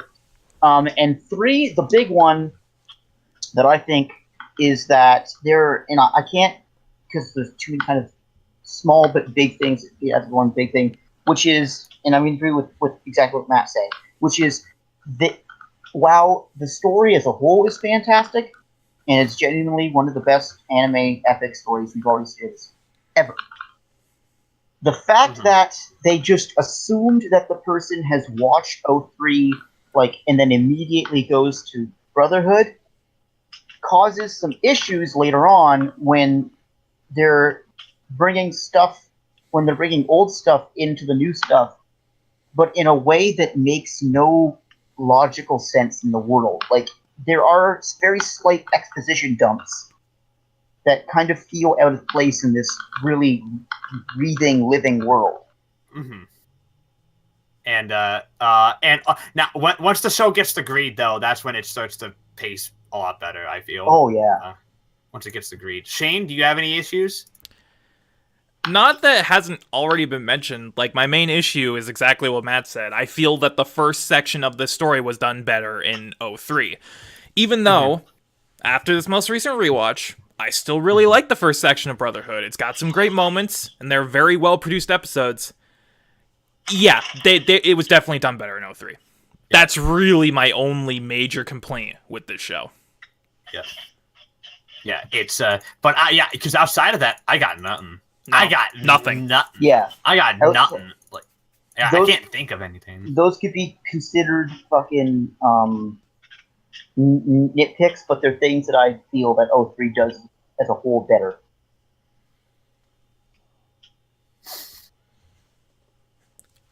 Is there anything else to talk about? No, I think that's everything. I don't know. Shane, is there anything else to talk about? Not that hasn't already been mentioned. I think I've gushed more than enough about this. Honestly, I think we covered pretty much all of our bases here. And with that, are we good for final scores? I think it's time for final scores. All right. We all have the same score though, so I'm pretty sure. Let's just say it in unison. So, 3, 2, 1. 10 out of 10. Yeah, it's just 10 out of 10. Like, oh my god, there was no. It's the most obvious 10 out of 10 I think we've ever given. Like, honestly, if I could cheat and give it an 11, I would, because that's how much I fucking love this show. Mm-hmm. Yeah, it's basically. I'm giving it a 0 out of 10 because it ended. It ended, dude. I was actually upset when it ended. I was mad. I was mad. It's over. What the fuck? It was literally one of those things for me where as soon as I finished the final episode, I felt the void in my heart just expand, and I'm like, what do I do with myself now? That's how it was, man. I was just like, what now? There's gonna be no more Fullmetal Alchemist until they inevitably reboot it again. I mean, 10-year anniversary. Oh shit! Actually, yeah. Speaking of which, fuck the movie. What? I didn't like the movie. Yeah, but which one? Yeah, it's bad. It's pretty bad, dude. No, you know the one I'm talking about. Oh yeah, okay, yeah, fuck that. Live action. Yeah, it's pretty bad. It's pretty bad. Sega Star Milos is good, but it's filler. Yeah, Sacred Star Milos is real good. Yeah, we'll cover those at some point. That you didn't like Sacred Star Milos, and I was like, what the fuck's wrong with you? No, I like Sega Star Milos. No, fuck it. I am not a fuck it. The live action movie was pretty bad, which is a damn shame because it has good talent behind the camera. So I don't know what the fuck happened. But with that, I think we're pretty much done with Fullmetal. So Fullmetal Alchemist Brotherhood, first anime of the year, 10 out of 10 across the boards. Like there's that. I don't think we've given an easier 10. Oh no, Bebop maybe. Bebop maybe. Attack on Titan maybe.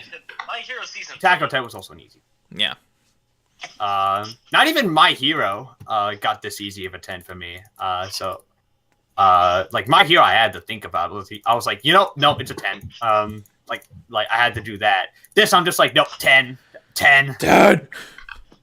All right. So, with that being said, it's time we move on to the random anime. If you guys don't know how, if any new viewers don't know how this works, every time we pick a new anime, we rotate between one that me and Shane picks and a randomizer.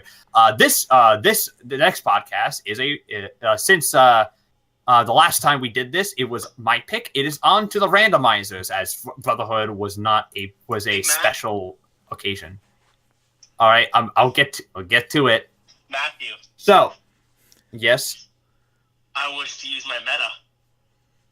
I know. I was gonna get to that. Hang on, I don't have like a siren, so I'm gonna play this.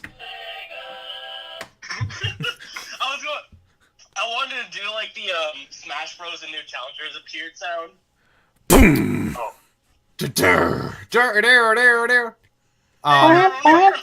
Anyway, so if you don't know how this works, every now and then we use the random anime generator to generate a random anime. We have these things called metas because of the way that the random anime generator was redesigned. We can basically meta the shit out of it.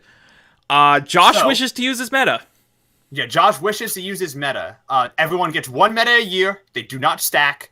Since this is a new year, everyone's metas will be stacked. I get to do the roll, right?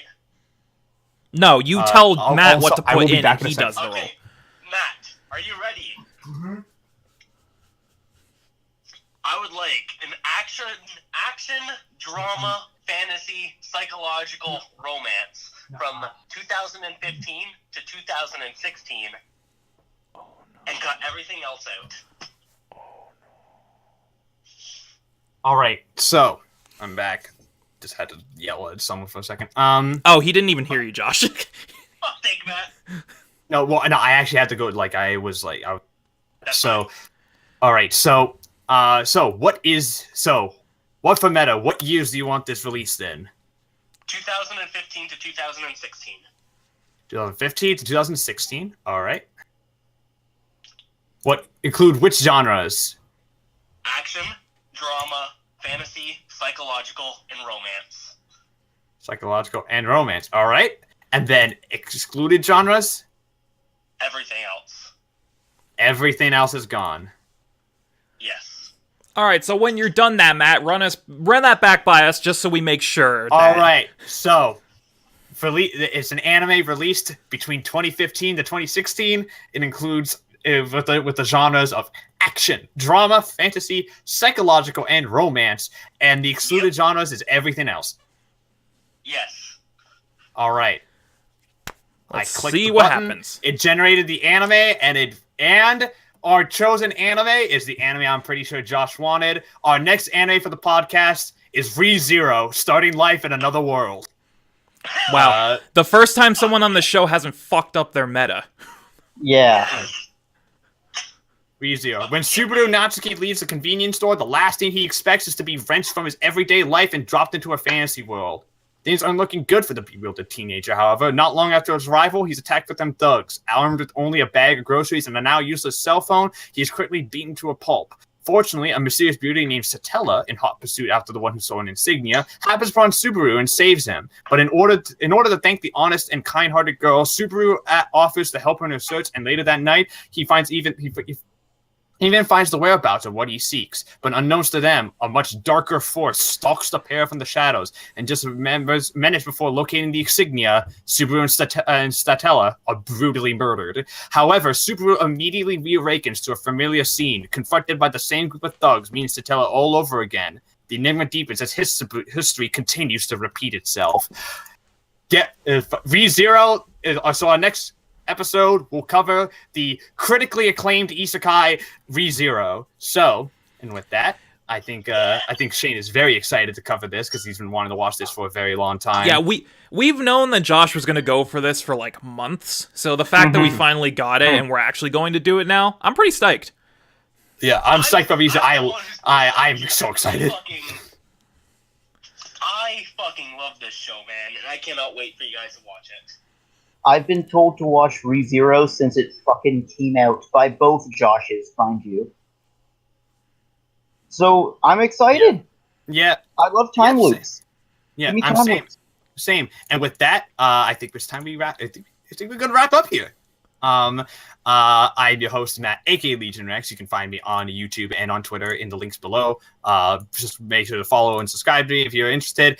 With me, I have my co-host Shane, aka the Bearded One. You can find him on Twitter and on YouTube as well, on his YouTube channel, the Game Network. He does unboxings, Let's Plays, other podcasts, some streams every once in a while. Definitely check him out.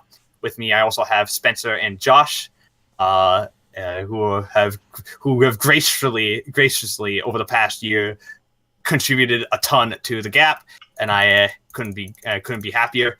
So with that, I think time for us to wrap up and say bye, everybody. I didn't think ahead to make a clever Japanese outro, so I'm just gonna say bye like everyone else. Sayonara. Sayonara desu! Arigatou gozaimasu! I don't think I'll ever have a better intro than that. Yeah, see you, everybody. Yeah, we'll see you next time. Yeah, bye.